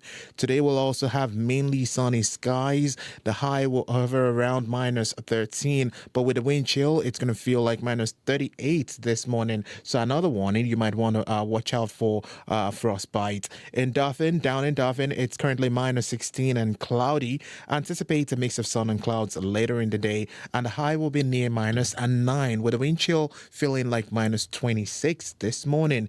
Good morning, Gimli. How are you doing today? It's minus 14 with partly cloudy skies. The Interlake region will be mainly cloudy today, with a high near minus 4. And if you factor in the wind chill because of that north blowing wind, it actually is feeling like minus 22 this morning. Steinbach is at minus 8 and cloudy, heading to a high of minus 4.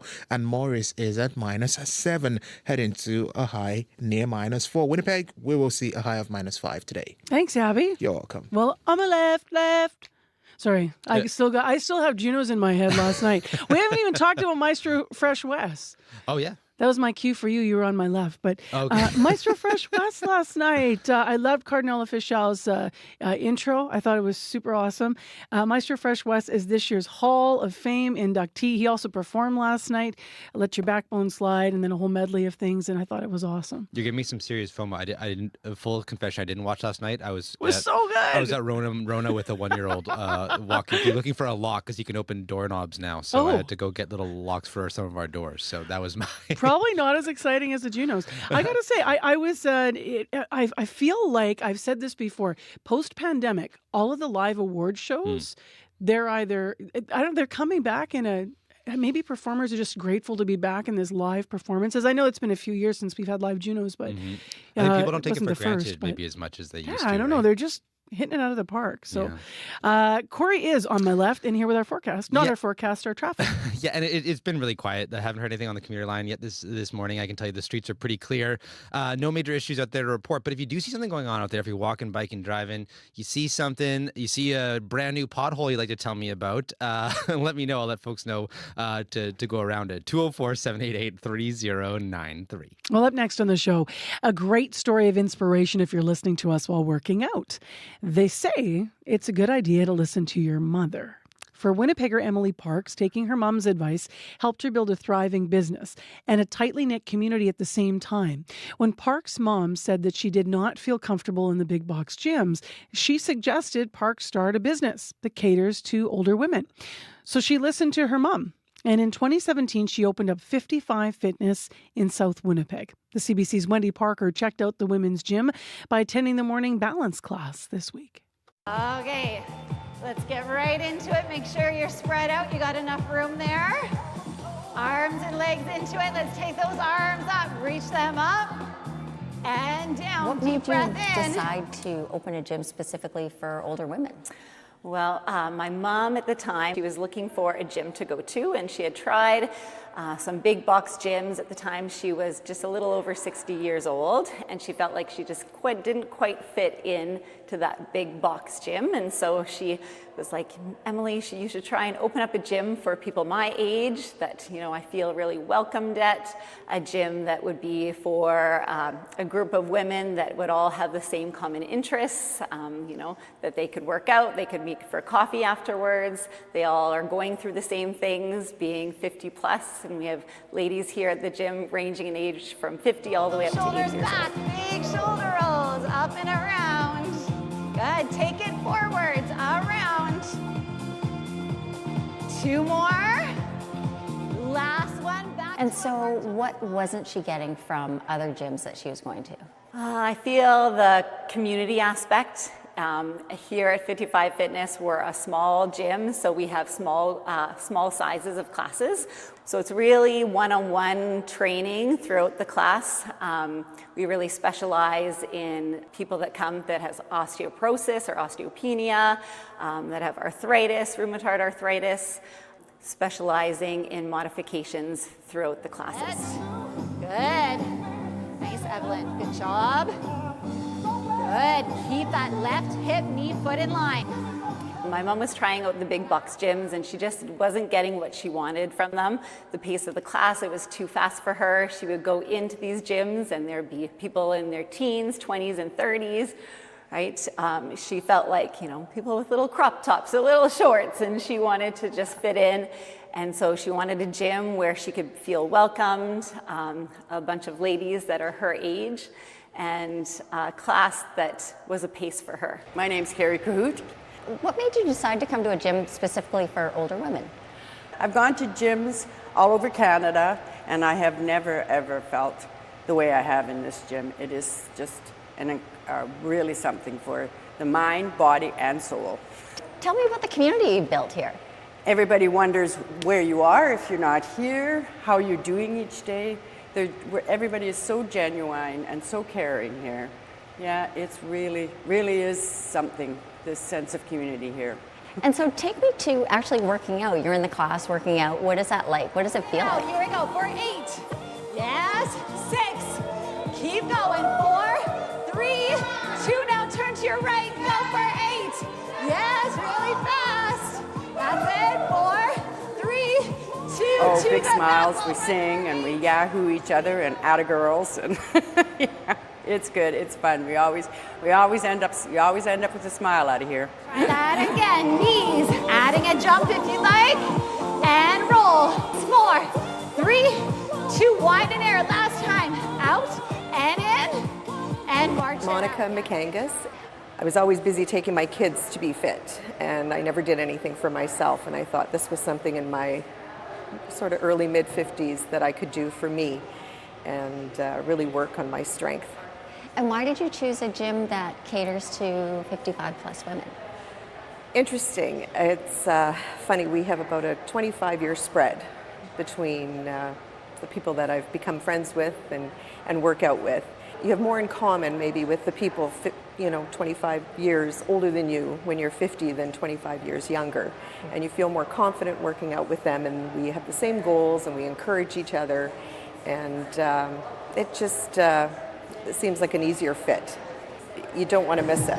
Okay, we are on the spot for the first one in our second round. We have 4 jabs, 2 kicks, and then 4 tap backs. So we're going to get those sort of arms check up. in on each other. We text each other in the morning that we're on our way, and maybe save a spot next to each other, and throughout the class might up the ante on somebody and say, I think you could do a little bit more than that. But as much fun as we have, when we get in here, we're serious about why we're here. And did you go to other kinds of gyms and not feel comfortable? I did. I tried smaller yoga classes and the big chain workout places, and I just always, because I never did really look after myself, I didn't know how to do things, and here it's always modified for you. And how do you feel when you leave here? Oh, well, we don't leave. When we get asked to leave, we sit out front and we talk so long that they started having coffee every once in a while just to give us something to do, because we don't seem to want to leave. My name is Helen Trowinski. And why did you choose a gym specifically for women over the age of 55?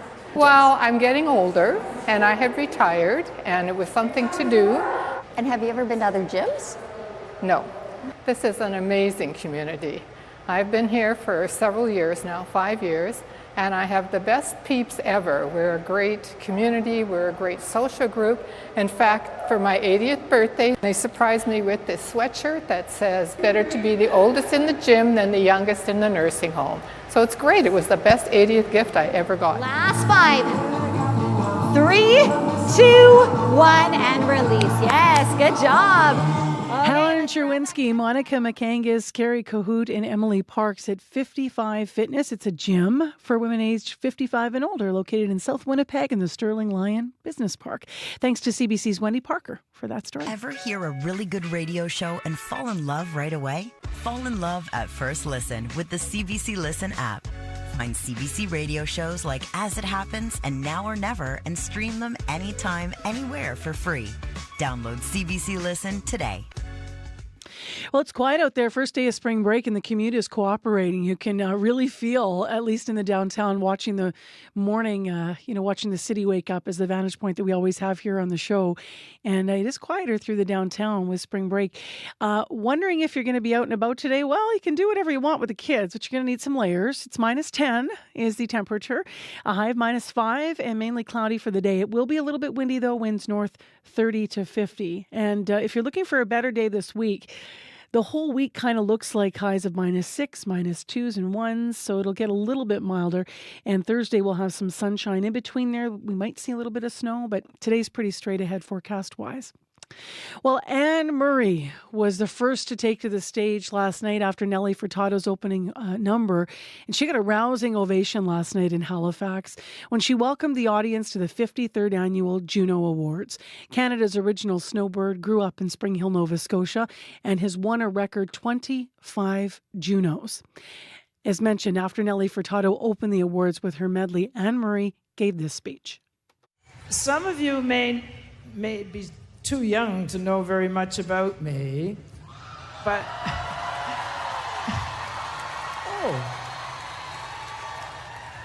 maybe not. But I attended the very first Juno Awards celebrations way back when. Even before Nelly and many of you were born. And it was basically just a great big party. In a small hall in Toronto with about 250 people, no TV coverage, where lots of people got hammered. But, well, not me, of course. But it got this whole thing kick-started. And we've come a long way.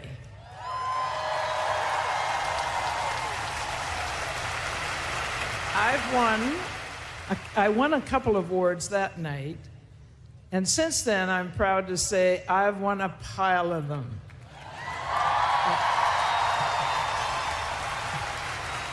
So because of that, and seeing that I'm a Nova Scotian who lives just up the street, the producers thought that I'd be just the person to welcome you here to Halifax. So here I am, and welcome to Halifax. Anne Murray, who apparently doesn't age. If you watch this, you'll be like, what?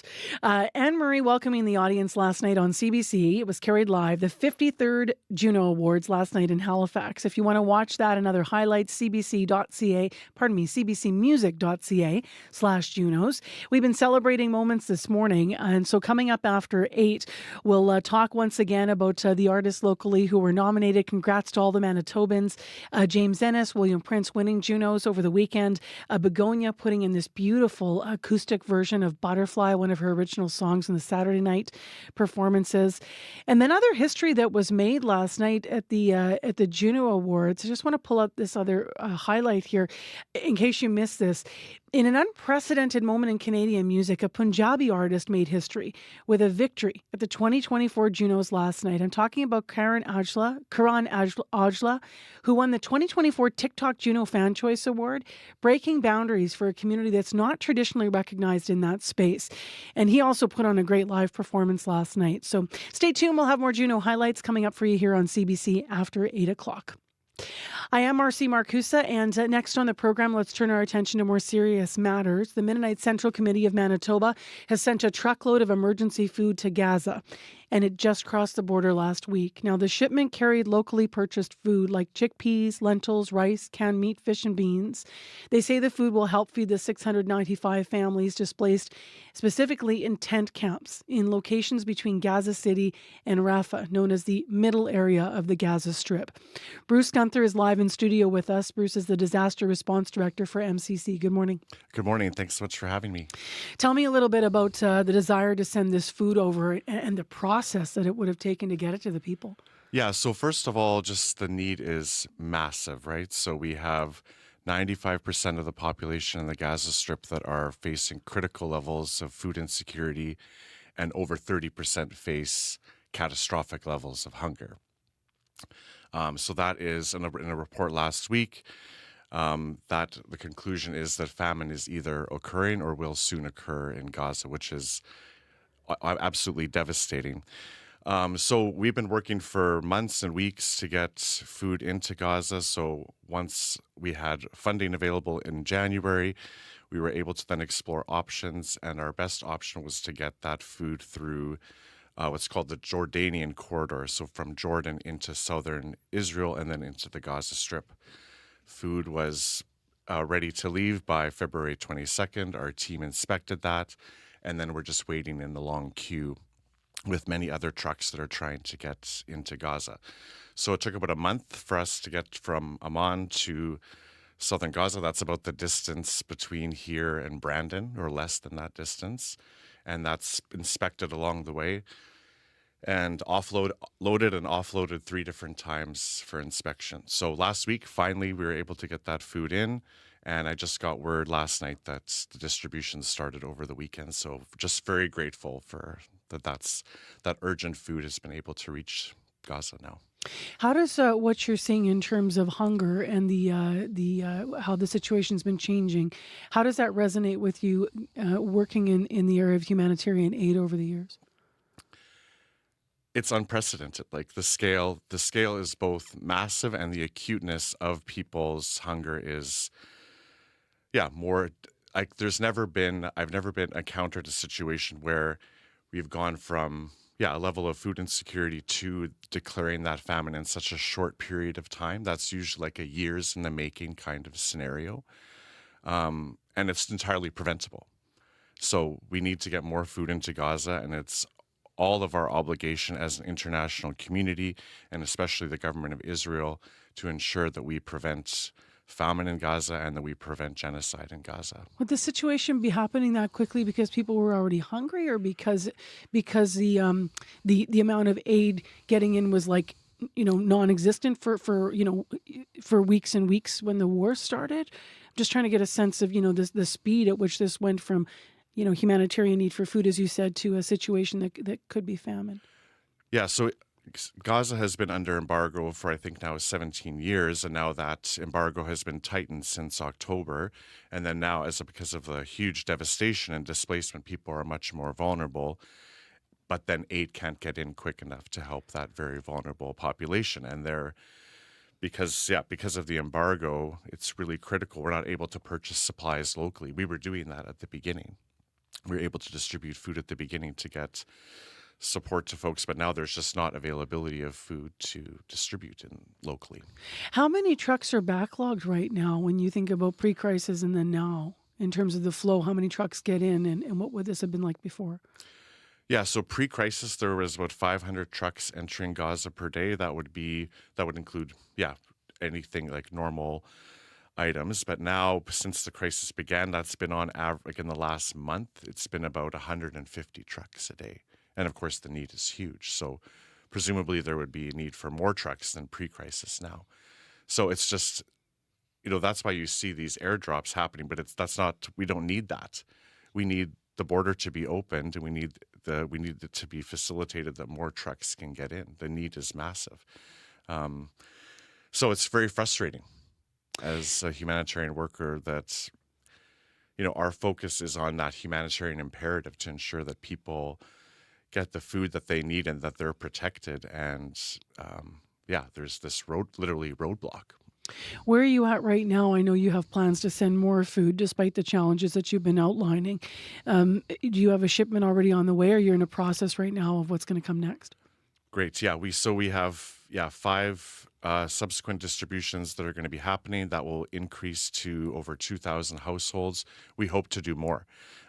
So that's, we have food lined up to do that, and then we need to get back in this queue so we can get the next truckload in. So just grateful for people that have supported MCC and that, continue to support MCC. And for those that want to contribute to that situation, please, call our office or donate at mcc.org. mcc.org. And can I ask, because you said you can't buy supplies locally, are the donations that are being collected here, even in Manitoba, are those the ones that are actually going there? Yeah, donations collected here in Manitoba and across Canada are given to MCC, then we'll go towards our ability to scale up and get more food into Gaza, we hope. Bruce, anything to add that I haven't asked you about?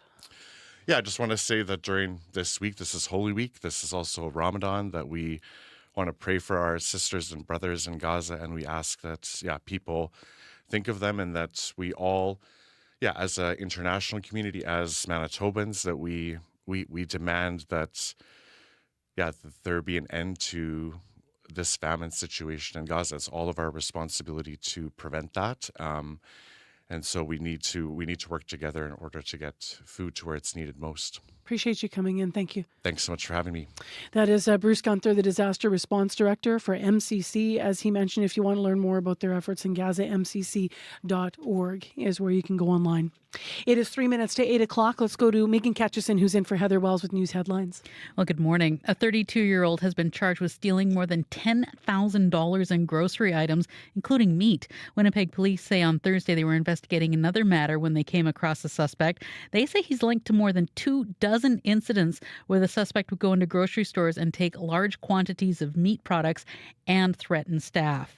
And almost 70 teams were in Winnipeg this weekend for this year's Manitoba Indigenous Minor Hockey Tournament. Players from communities all across the province were in the city's Hockey for All Centre at the 3-day event. And organizers say the tournament helps build kids' self-esteem. And we'll have more coming up at 8:30. All right. Thank you, Megan. Thank you.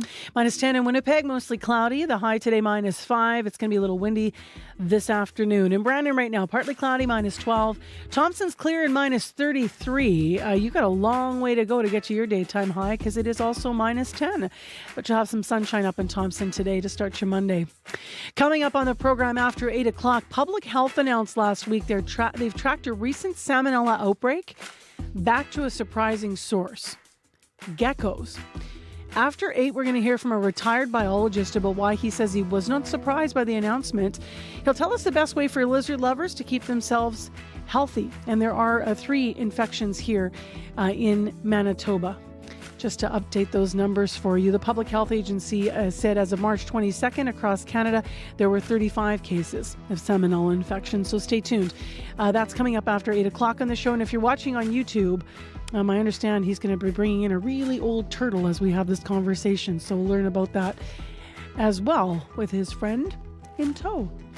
Also after 8, we continue to celebrate the firsts at the Junos last night and the performances that really stood out, including LSP's cover in Inuktitut of Heart of Glass, Blondie's tune from the 80s. Stay with us. It's all coming up on CBC.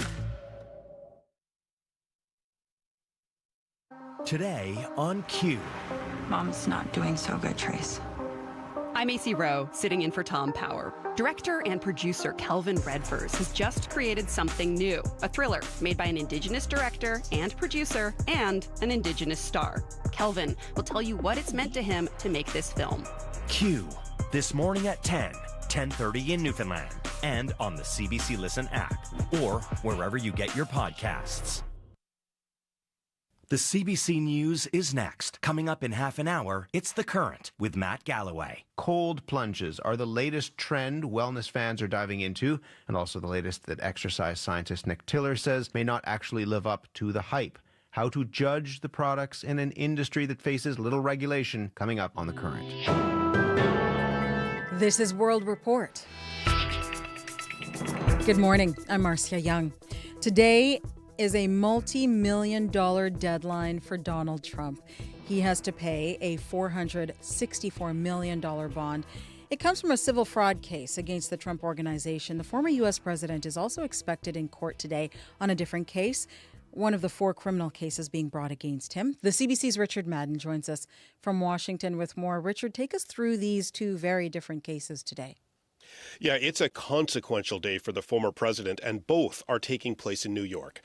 Donald Trump is expected to attend a hearing today where a judge will announce if the trial date on his alleged scheme to cover up hush money payments to former adult film star Stormy Daniels will proceed for mid-April. Now, if it does, Trump could be in a courtroom day after day while running for president, while a jury decides if he should go to prison. Now, he's pleaded not guilty. Separately, Trump needs to post nearly $500 million in a bond payment by today, or the Attorney General could seize some of his properties. Now, this case is linked to a civil fraud judgment against him for inflating his business practices. Trump's lawyers claim he doesn't have the money, but that undercuts Trump's recent claims he's flush with cash. Take a listen. We're fighting it out with them. We have a lot of cash and we have a great company, but they want to take it away, or at least take the cash element away. Billions of dollars in value, billions of dollars in properties, but they'd like to take the cash away so I can't use it on the campaign. Now, Trump is fighting several other criminal cases this election year, from withholding classified documents at Mar-a-Lago to overturning the 2020 election. But polls suggest each case has cemented his support among Republicans. What happens if Trump cannot make that $464 million payment? Yeah, so the Attorney General could get a court order to drain his bank accounts or seize his assets to eventually auction them off. That includes Trump Tower, his golf courses, even his plane. So the clock is ticking. Behind the scenes, though, Trump is reportedly scrambling to find someone to loan him the cash. He's reportedly asked 30 different companies to help, but all have turned him down. Thank you, Richard. Thank you. The CBC's Richard Madden reporting from Washington. 4 men suspected in Friday's attack in Moscow have appeared in court. An official speaks as each man is separately charged with terrorism. All 4 appeared to be injured. Some had black eyes. One had a large bandage over his ear. Another was only semi-conscious and in a wheelchair wearing a hospital gown. Russian state media say the men are citizens of Tajikistan. A court statement says at least 2 of the suspects have admitted guilt. More than 130 people were killed when gunmen opened fire inside a concert hall. An ISIS group has claimed responsibility for the attack. There's going to be a shakeup of Boeing's senior leadership. The aircraft manufacturer has been under increasing scrutiny over safety concerns. CEO Dave Calhoun says he will step down at the end of this year. The head of the commercial airplanes unit has also announced his retirement, and the board chair says he will not stand for re-election. In January, a door plug of a Boeing-made Alaska Airlines plane blew out in flight. Before the pandemic, 2 Boeing 737 MAX jets crashed, killing some 346 people. The Ottawa Police Service is trying to make amends with the victim of a mistaken arrest last month, but those efforts have so far fallen flat with the Burundian community. The man says he was shocked with a stun gun, struck in the face and handcuffed before police realized their mistake. As Arthur White Crummy reports, the family has now hired a lawyer. Ottawa police says it sincerely regrets the stress and fear it caused Kane Nyandagara last month. His family read that message, sent to CBC, but didn't see one key word: apologize. Burundian community leader Martine Sabushimike is in touch with the family. The police response for them is ridiculous. They don't believe that they acted fairly towards Kane, and they want justice. So the family has hired a personal injury lawyer. He says Nyandagara has begun a dialogue with the city and police and wants to give them a chance to address the issue privately. Another lawyer sees the police statement as little more than damage control. Danette Edwards speaks for the Black Legal Action Center. It does nothing to explain the escalation in violence. But the statement does give the police side of why officers chased Nyandagara last month. They were responding to a report that a homicide suspect was spotted. They say Nyandagara matched a caller's description and that the caller, not police, misidentified him. When he ran, officers say they followed standard protocols and chased him and say they feared for community safety. But Nyandagara had no connection to the homicide, and Sabu Shimike says young members of her community feel unsafe. Whenever they're outside, they are a target. She says police have offered a meeting, but she sees little point in talking right now. We need a public apology. Ottawa's police chief is expected to address the issue at a police board meeting today. Arthur White-Crummey, CBC News, Ottawa. Supporters of the main opposition candidate in Senegal's presidential election are celebrating. They have taken to the streets of the capital, Dakar. Bassirou Diomaye Faye appears headed for victory. The results are not yet final, but Faye is leading and may have enough votes to avoid a runoff election. His main opponent, who is backed by the outgoing president, says the celebration is premature.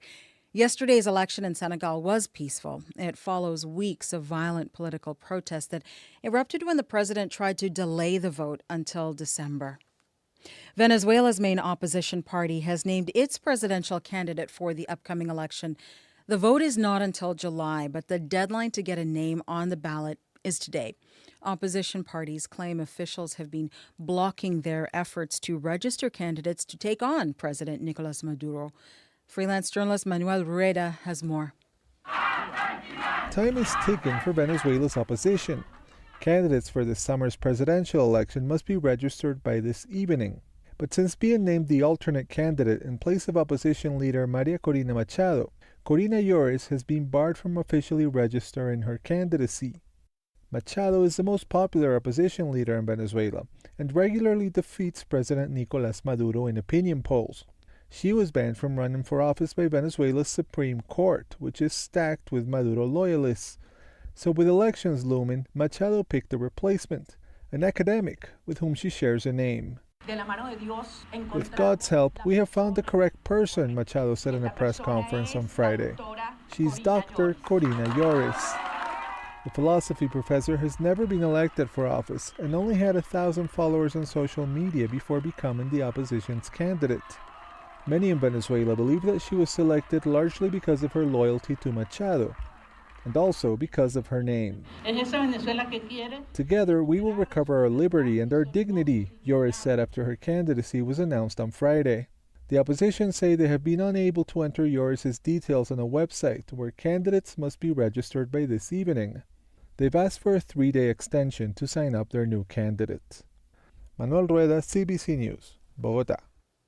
Canada's music industry has a lot to celebrate, and celebrate they did at the Junos last night in Halifax. The CBC's Eli Glasner was there and takes us through the highlights. After a few years out of the spotlight, Nelly Furtado returned in grand style last night in Halifax. Beaming a big smile, the host opened the show with a collection of her greatest hits. If there was a theme to the event, it was the Junos spreading the love around, with multiple artists winning multiple awards. Female rockers The Beaches beat out Nickelback and the Arkells to take home Group of the Year and had this message. To all the young girls watching, go start bands with your best friends. Thank you. With Tate McRae winning Artist and Single of the Year, Charlotte Cardin winning Album for her record 99 Nights, 3-time Juno nominee Lauren Spencer Smith had this to say. I'm obsessed. Women are taking over. But the Junos were also a high watermark for Indigenous representation, according to nominee Jeremy Dutcher. Talk about the numbers. Yeah. When I was in London in 2019, 6 nominees. Right. We got 33 this year. 33. In many categories, not just the Indigenous categories. Hello, yeah. Right? So it's like, that's the shift. That's the transformation.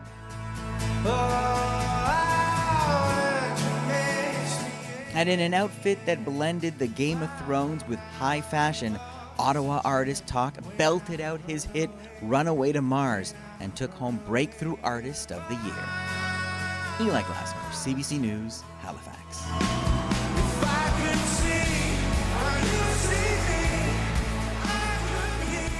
And that is the latest national and international news from World Report News Anytime, cbcnews.ca. I'm Marcia Young.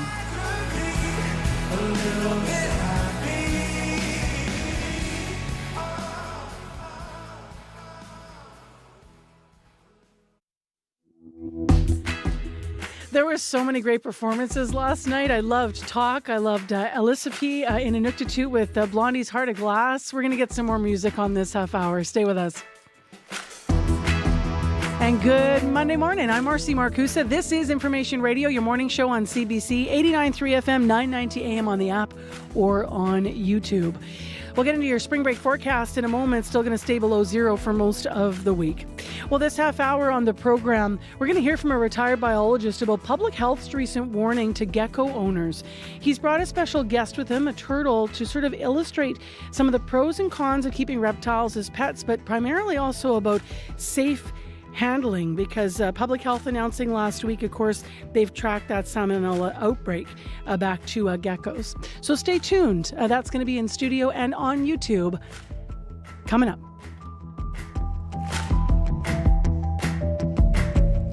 Right now, Megan Ketcherson has your news headlines. Well, good morning. Some tenants of a nonprofit that provides care for disabled people are relieved workers are no longer on strike, but they want more say in their care and support. One resident thinks they should have been consulted when the strike hit. The strike ended Friday after the workers voted an agreement of a new deal, and the workers were back on the job at 12 a.m. this morning. And Brandon police say bike thefts there jumped more than 30% in 2023 after dipping below average in 2022, and police are warning this summer it could rise even further. And I'll have more coming up at 8:30. Thank you, Megan. Thank you.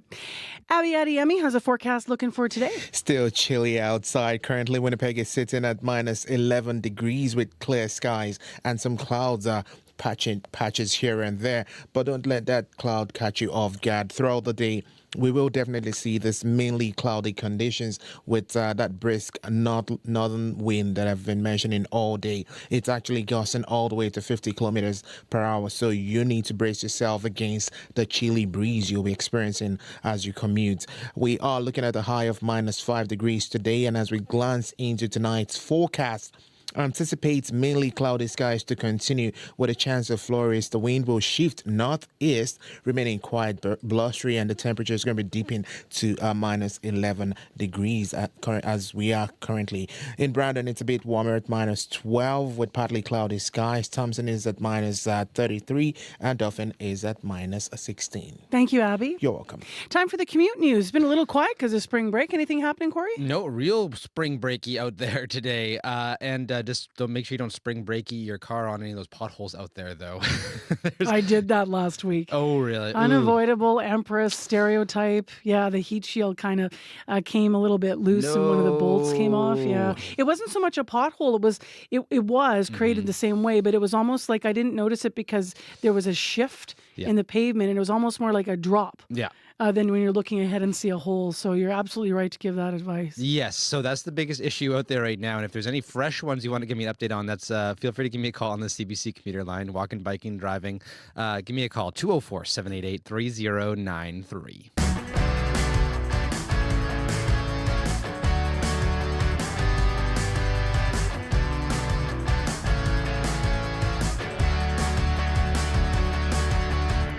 Well, a recent outbreak, as I've mentioned, of salmonella is being traced back to pet geckos. The Public Health Agency of Canada says as of March 22nd, there were 35 cases of salmonella infections in 7 provinces. They include Manitoba.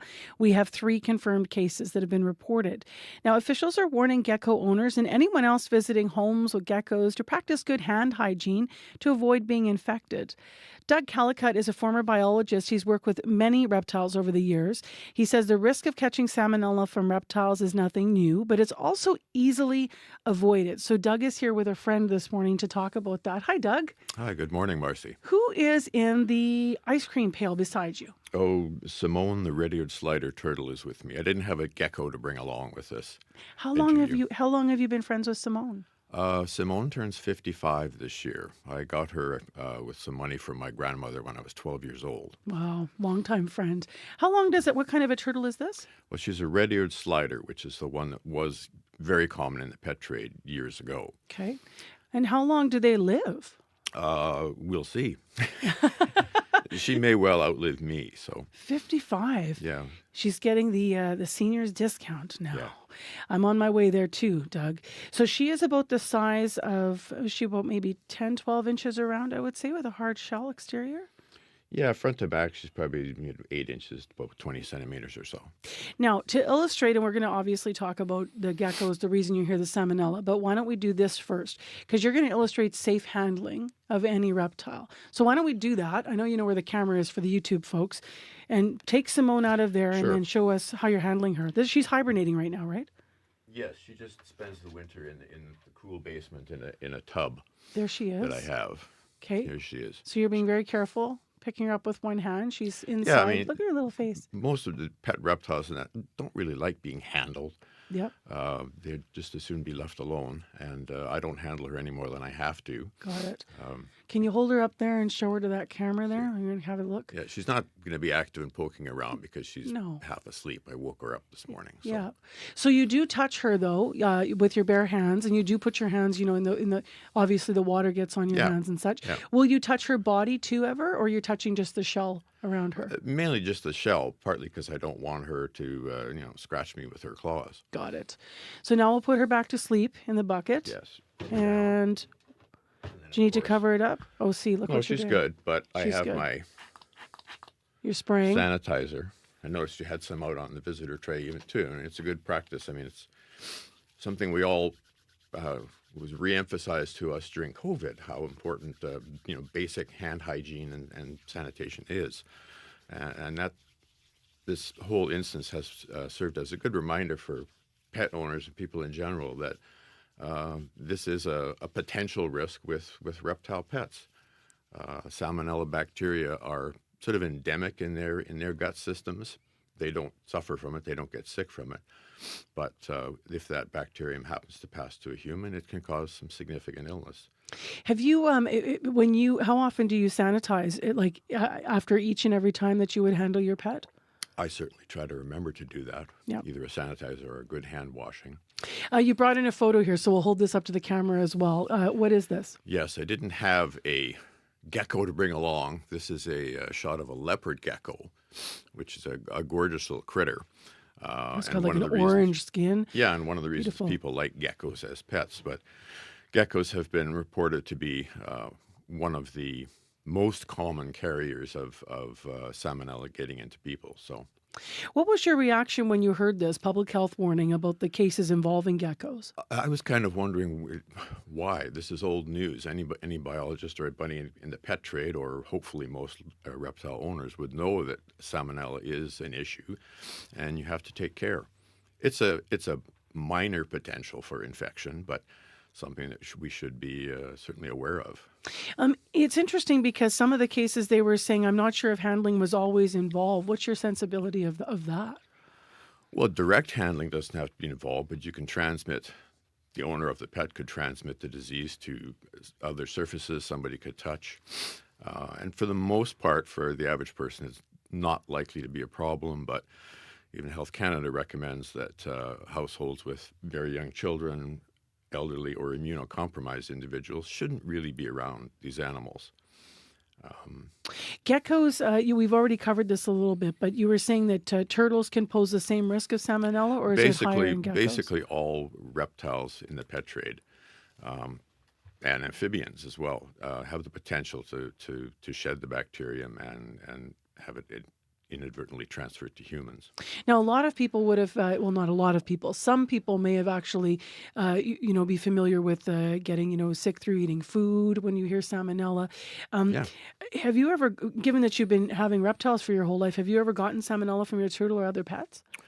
Not that I know of. Got I it. certainly never felt sick from it. I've had food poisoning from bad food that I've eaten, and the effects can be similar to that.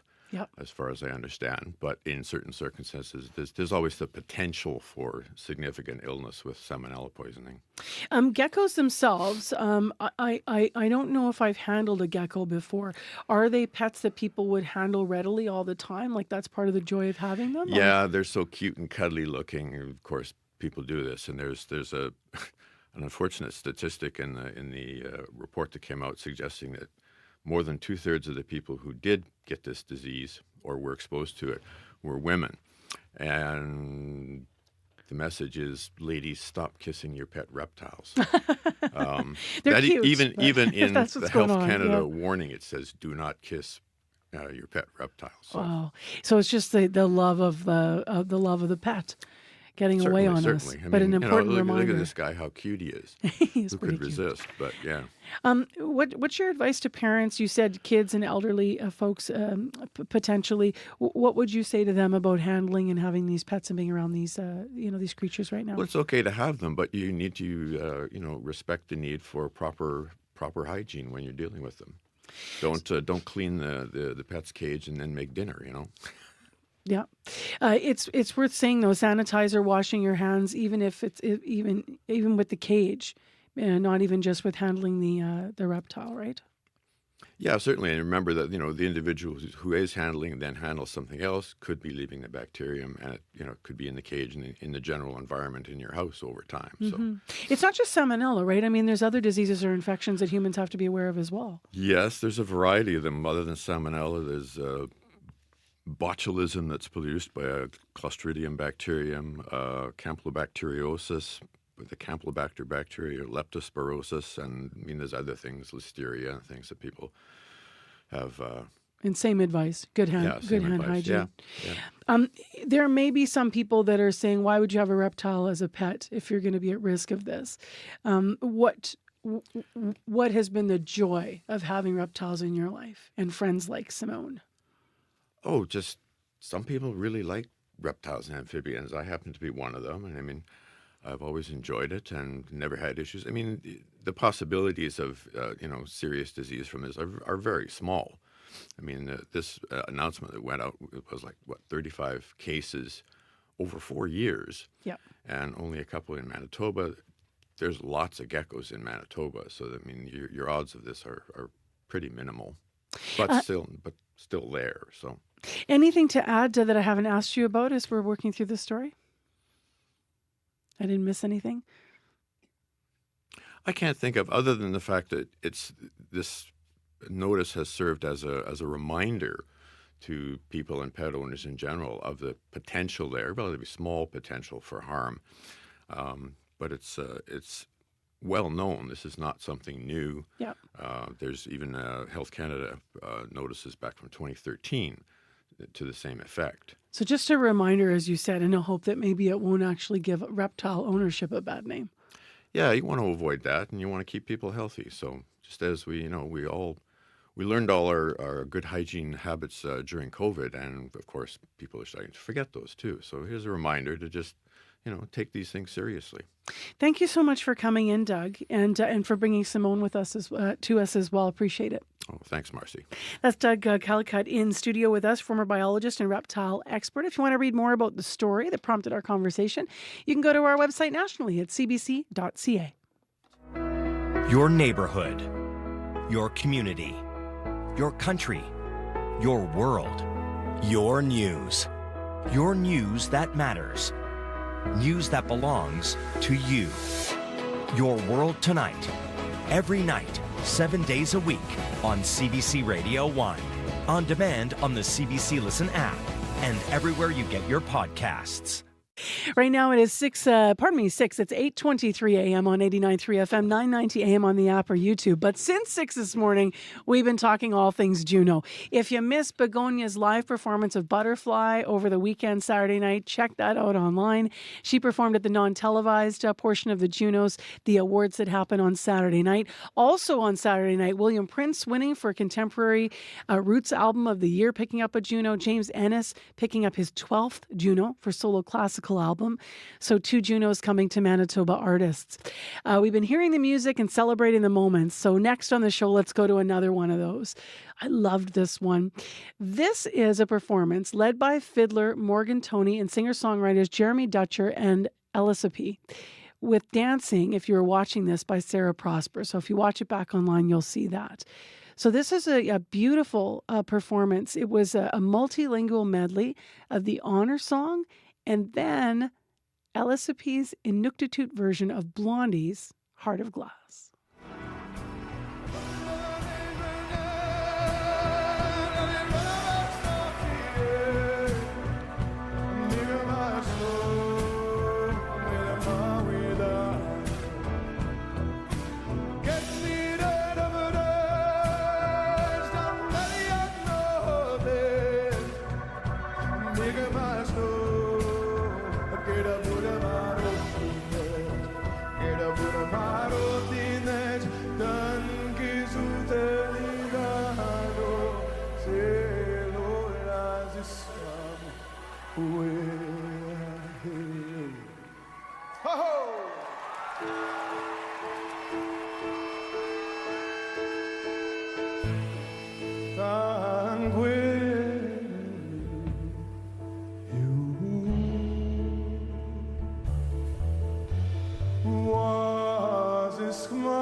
Elissa and Inuktitut last night live at the Juno Awards. Beautiful version of Blondie's Heart of Glass, the tune going back to 1979, the original. And Debbie Harry shouting out that cover, of course. It's good. Now, let's also just take a moment for the maestro, shall we? Who was inducted into the Canadian Music Hall of Fame last night at the Junos. Here is the part of the live performance from Maestro Fresh Wet. No matter over mine, breaking barricades and borderlines. Never cautious to the one side. I'm out to overpower anything you'll try to undermine. I'm a living legend on the track, institution on the field, natural born warrior. Halifax know the deal. But when I started, walls they were closing it, underestimated. Now I'm overthrowing them, riding like the chariots of fire, gates are opening. You know who's chosen for the podium. This is dedicated to everybody who doubted me. gladiator out of me. You're the reason why I stay elevated, while my team flag stays elevated. Halifax, put your hands in the air like this, everybody. Just a little bit of the performance last night from Maestro Fresh Wes. What a career he's had. It's hard to believe, I mean, how many years and how he put hip-hop on the map in this country, winning the Juno Award for Rap Album of the Year in 1991. Last night he was reflecting on that moment as he was inducted into the Hall of Fame. He said in that night, it was Leonard Cohen going into the Hall of Fame. And he said, and tonight, it's me. Lots of moments from the Junos. Check it out online at cbcmusic.ca/Junos. And performances there for you to watch in case you missed what was a really pretty great show last night, I thought, overall. Just really awesome performances all throughout the night. -10 as we head into news time. That's next. This is CBC News. Good morning. I'm Megan Ketchison in Winnipeg at 8:30. Mostly cloudy skies and -11. Mainly cloudy today, windy, and a high of -5. Communities like Winnipeg are drawing inspiration from how a large U.S. city is fighting homelessness. Houston's The Way Home strategy has 100 different organizations coordinating resources to find people housing quick and offer them social supports throughout the process. Frederick Harris is a veteran, has PTSD, and eventually found himself on the streets in Houston. He says the program helped end his downward spiral. It was this constant snowball effect of where I'm drinking every day. In the program, you can actually sit back and say, hey, I have a place to stay. I don't have to worry about that. So I know that as long as I go to my appointments and do the things that I need to do, I'm building myself back to where I need to be. The Texas city has managed to cut its homeless population by 2/3 in just over a decade. Winnipeg's mayor visited Houston last fall to try and figure out what's behind its success. Brandon police say bike thefts are on the rise after dipping below average in 2022. That number was below the 5-year average of 177 thefts per year, according to numbers provided by Brandon police. In 2023, bike thefts jumped back to 190. Sergeant Dana McCallum says thefts could continue to rise this year. I think that we may start to see an increase in more bike thefts, especially as costs rise. Usually bikes are stolen and then they're exchanged for drugs or food or different items. Unfortunately, I don't think that we're going to see a decrease anytime soon. Brandonites can check out the Kiwanis Club bicycle auction at the end of April. The auction has stolen bikes recovered by police. Police can reunite with their stolen bike if they have proof that they own it. Winnipeg police have arrested a man they believe is responsible for stealing close to $10,000 in meat from grocery stores. Investigators were at another incident on Thursday when they came across the 32-year-old suspect. They say he was wanted on a number of warrants. Investigators say the man would go into grocery stores and take large quantities of meat. In some cases, he assaulted or threatened to pepper spray employees. He faces numerous charges, including 18 counts of theft under $5,000. Some tenants of a nonprofit that provides care for disabled people are relieved. Workers are no longer on strike, but they want more say in their care and support. Lori Ross lives in Focus, the two on Kennedy Street, run by 1010 St. Clair Housing. Ross thinks they should have been consulted before the strike hit. We don't want to be seen as vulnerable. We don't want to be seen as, whining disabled people. We're all very independent. We all live our lives. But when you take out this component, we end up being stuck. And I mean stuck in the worst possible way. To me, it's indignant when you can't even go to the bathroom yourself.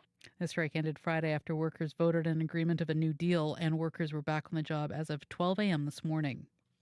Due to a technical glitch, there are no classes today at the University of Winnipeg. In a note to students and staff, the U of W says there was an unplanned outage affecting a number of their systems, including WebAdvisor, Nexus, and Colleague. The U of W email is still working though.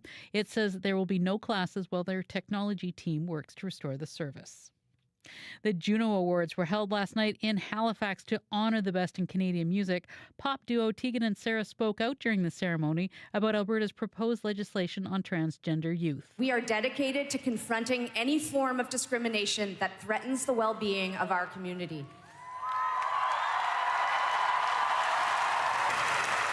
These attacks are harmful because they are directed at the kids who need our support the most. The Beaches and Talk Took Home top honors. Canadian rapper Maestro Fresh Rest was conducted into the Canadian Music Hall of Fame. For the list of all the winners, click on our website at cbcnews.ca. Almost 70 teams were in Winnipeg this weekend for this year's Manitoba Indigenous Minor Hockey Tournaments. Players from communities all across the province were at the city's Hockey for All Centre for the 3-day event. Coach Ursula Ross from Cross Lake says all of her community seems to have shown up. It's a ghost town back home right now. It's just a year end and everybody's out here. Everybody's out here to make friends, meet new people. There's not that many tournaments up north. These boys don't have enough ice time. So they're doing a good job now because they're so eager to play. Organizers say the tournament helps build kids' self-esteem, and some players in the past have even gone on to the pros. Well, Winnipeggers flocked to the Bridge Drive-In this weekend as the Winnipeg Staple opened for the season on Saturday. Owner Justin Jacobs says more than 200 customers were served on opening day. It feels great to be reopened. Of course, it doesn't feel like a normal opening this time of year because usually it's double-digit temperatures when we open for the spring, but we're happy to be open, and we had a pretty good turnout yesterday, so we're just hoping that momentum kind of continues. Jacob says he expects business to be steady through the week and spring break will be a good time for business. And that's the CBC News from Winnipeg. You can always find more on our website at cbc.ca/Manitoba. Do you want to shout out your kid's music teacher one more time? Absolutely. Graham Lever, awesome job playing for Begonia. Love that. Thank you, Megan. You're welcome. So that was the performance. It was just Begonia and Graham on Saturday night. It's online. Beautiful job. It was the tribute in memoriam on Saturday night's Junos, the portion that wasn't televised, but it was captured and you can check it out. So good job, Graham, and good job, Begonia, and all of the Manitoba artists and Canadians that were involved in the Junos. Corey Funk, what do you have to say? Pretty quiet commute overall, but overall. But if you see anything going on, you can give me a call tomorrow, 204-788-3093. All right, keep the number on hand. Thanks to Megan Ketcherson, as well as to Joni Nicolo in our news department, to Brad Lillis, Corey Funk, and Mr. Abby Adiemi on our live team. Speaking of whom, what's up? Heads up, Winnipeg. It's going to be mainly cloudy today and windy. We'll see a high of -5, and Brandon is sunny, high of -7. Churchill will see a high of -13. Gimli, Steinbach, Morris, all highs of -4. All right, thank you, Abby. You're welcome. Busy little Monday show. I hope you have a great first day of spring break, if that's where you're at. Otherwise, a great Monday overall. Take care and be well. Thanks to our hardworking team of associate producers and units and our leaders in unit, Leif Larson, as well as Nellie Gonzalez, and filling in Wendy Parker. Take care, be well, Manitoba. We'll talk to you again here on Information Radio on CBC 89.3 on the app and on YouTube. See you tomorrow.